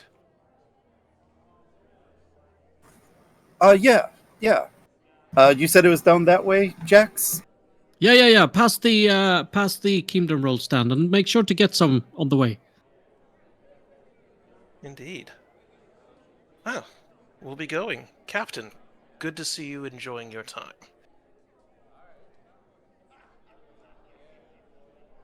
Good to see you as well, Doctor. Have fun. It was nice meeting you, Thera. You as well, Captain. Enjoy your evening.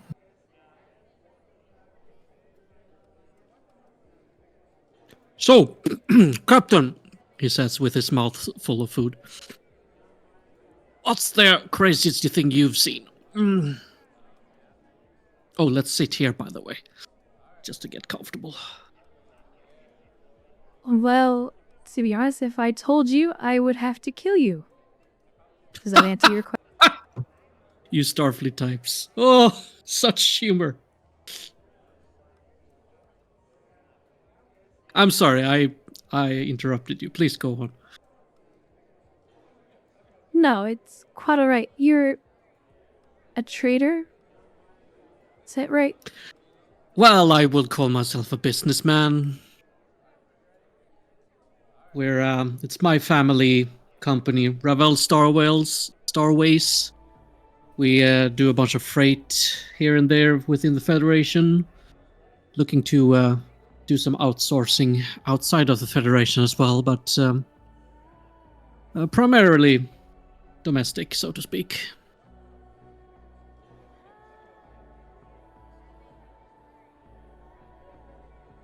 Oh, so what sort of things do you trade? Well, it's kind of everything, really. Everything from agriculture to industry. We've recently gotten into stem bolts. Very, very popular these days. I don't know why.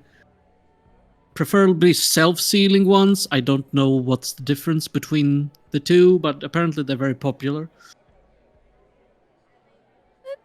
I don't suppose They're you know the used in difference.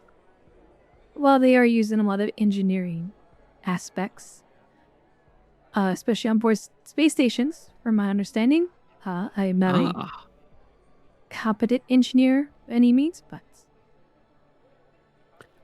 Well, if you need a supply, I can always get you some.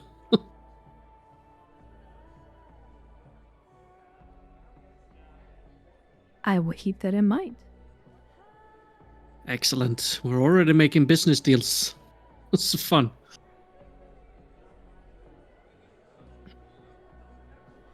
So, what do you like to do for fun?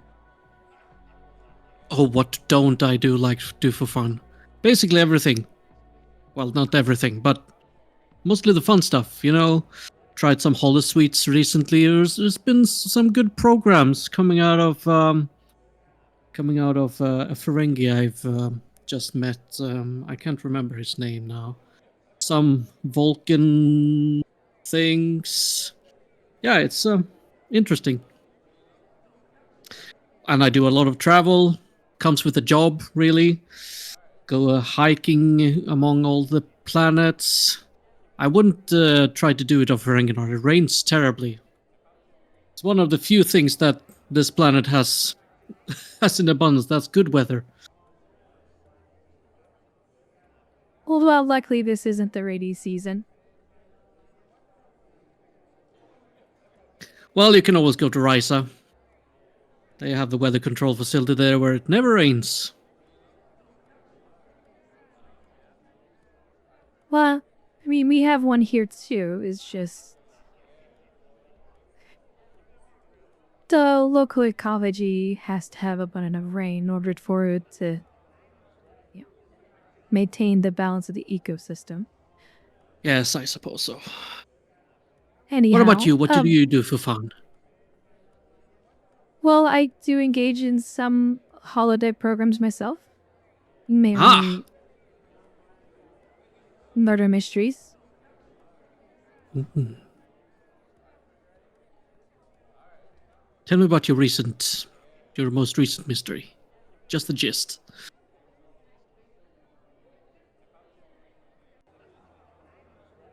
To be honest, I haven't ran the program in a while.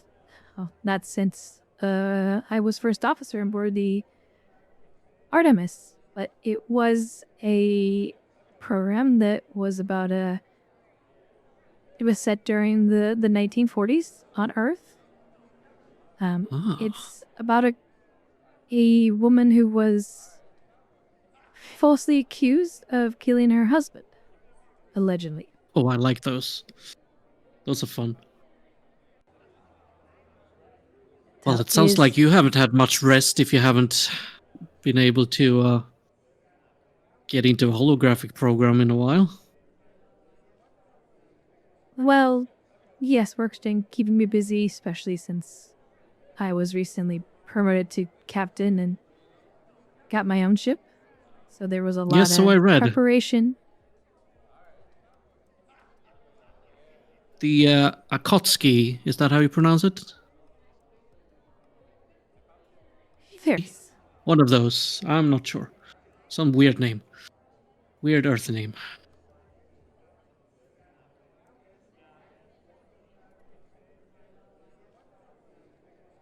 Clarification, are you Betazoid?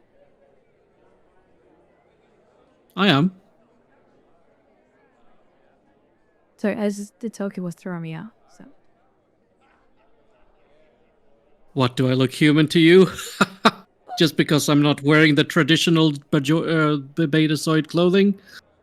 no, you're quite alright. In fact, you look very dashing. Ah, well, thank you. So do you. I guess I should say. You know, I should probably get to the point here. I'm not interested in marriage.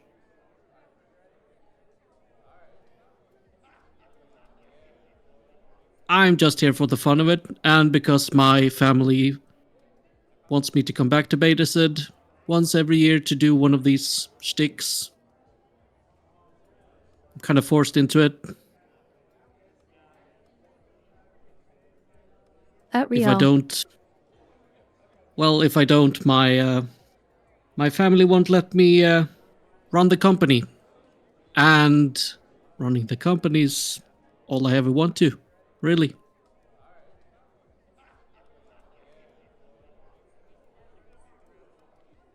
So I'm sorry if I'm leaving you on a empty trail here, but just wanted to be forthright about that right away, you know?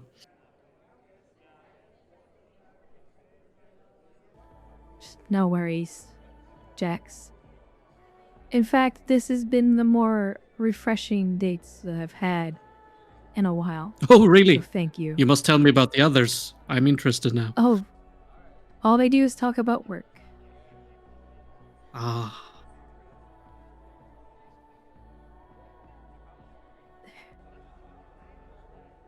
You know, why don't we make the most of the evening? And let's have some fun. I think there's some games down that way. Well, hold on. Let me just ask out of pure curiosity. Are you here for marriage? Or are you also being forced into it? I am technically being forced into it. And I Aha. have to get married, to be honest. You know what? I had a sense when the your mother, the ambassador, was she was very shall we say forcing in her communications. Be there, wait for her there, be nice, dress this way, which I obviously didn't. Well, I had a feeling you weren't here for out of your own sake, so to speak.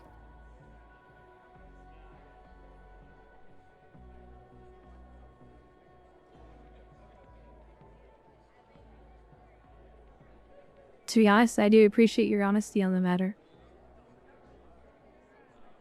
And given everything's going on, like I said earlier, it's been refreshing.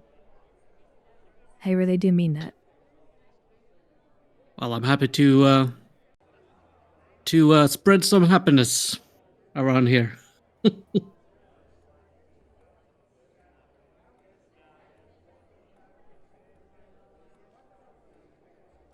I know you're not looking, Jax, but you're an interesting person. I think anyone who you choose to be with would be lucky to have you. Well, I'm waiting for the special someone. Unfortunately, that isn't you. I'm very sorry to say. But you're very good company, I will say that.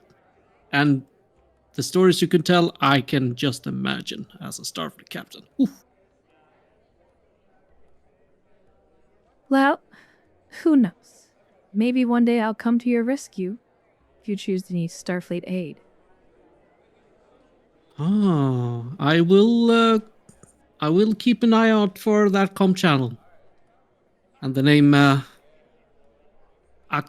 Akatsuki, it's well, whatever the ship name was.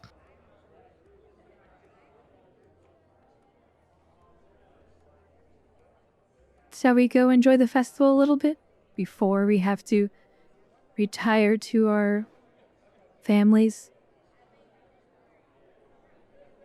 Well, actually, I have a business deal. I wonder if you'd be interested. And this is completely something you can say no to. This is just an offer I've made before to other brides I've had to see. Most of them have been pretty serious about all of this stuff, though. But I kind of want to get away from it, this pressure from the family. So just as a businessman, I want to present this deal to you. How about we get married, he says with quotation marks,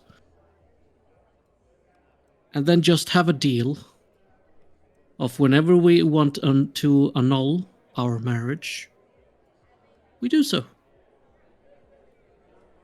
It'll be a facade for our families to be happy about until the time comes when we find whatever it is we actually want to do with our lives, who we want to be with in our lives, and we can call it that. Do you get my meaning?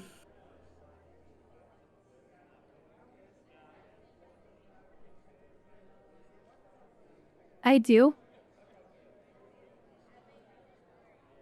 To be honest, I've been thinking about that myself. I'm glad to know that someone might be interested in a sort of facade. Well, honestly, that's the first time someone has said that to me, too.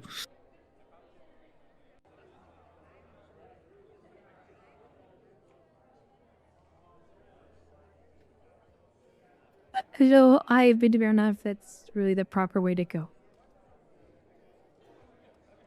Well, I'm just saying, the deal's there if you want it or not. I couldn't care less. I will definitely keep that in mind. Good.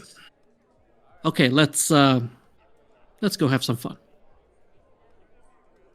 Sounds perfect.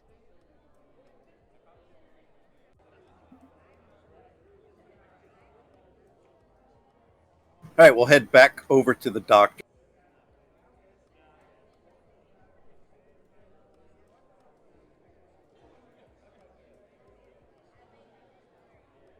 Doctor still here? Yep, I'm still here. All right. When you were talking earlier about those medical conferences, you did seem to light up when you were talking about it. Truly, medicine must be something you're really passionate about.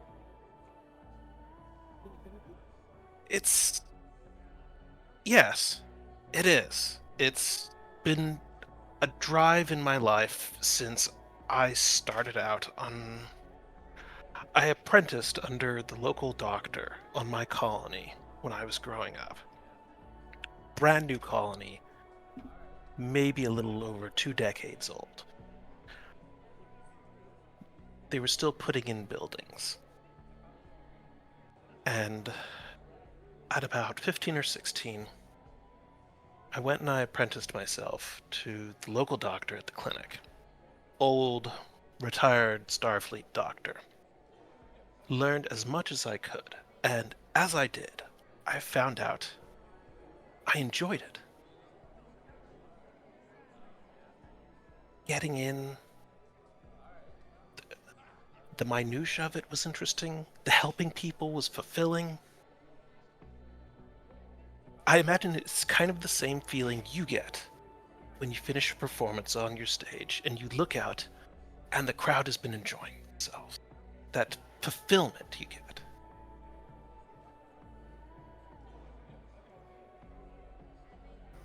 So, you treating patients, you get a similar rush to how I feel after performing, saving their Probably lives. knowing that I've pulled someone from the jaws of death can be exhilarating. Not 3 weeks ago, we pulled survivors from a freighter that had been hit by a pirate attack, or was it raiders? I don't remember. 5 of them, all critical condition, except for one. She had a minor concussion. One, severe radiation poisoning, internal trauma. All 5 of them are alive and well today, because I was there to help them.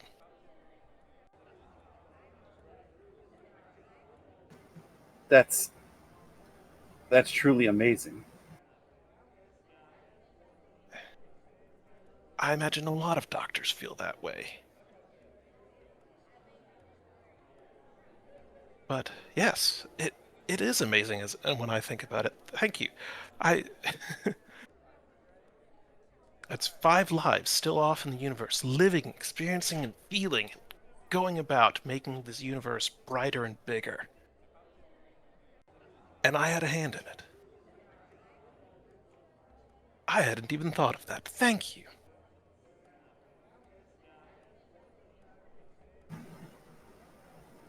I just love hearing people be passionate about something.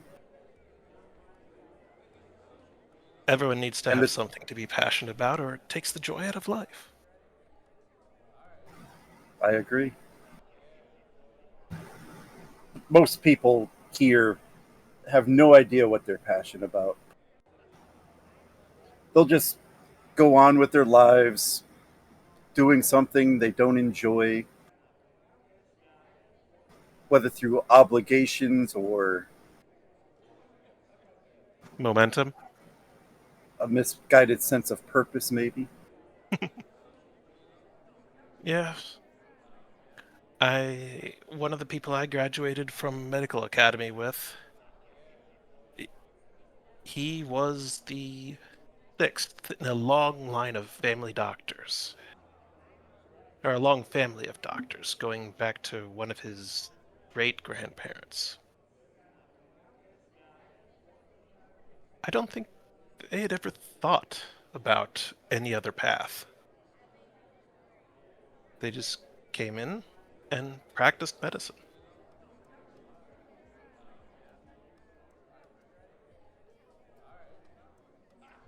I turned them on to something humans call soccer, or was it football? It, it was some earth sport. He greatly enjoyed it.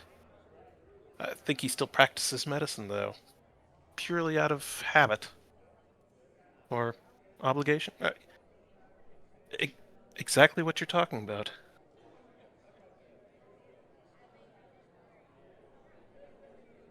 And what about you?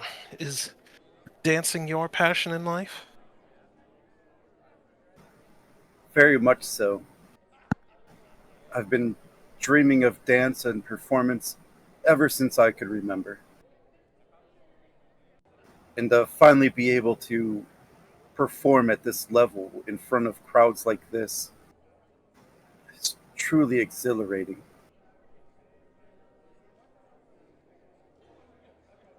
Laya, have you ever been off-world? Occasionally. Ah, okay. I was going to say, if you've never been above the clouds, I was going to offer you a chance to come aboard our starship and look down at the world.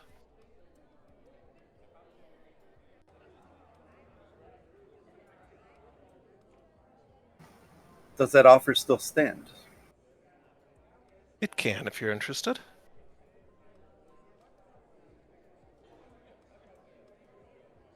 I think I would love to see your ship. Well then. Veil into the Akatsuki. Just as you click your comm badge, you hear someone yell from the distance, a female's voice. Help! Somebody help! Something's wrong with them! Akatsuki, stand by.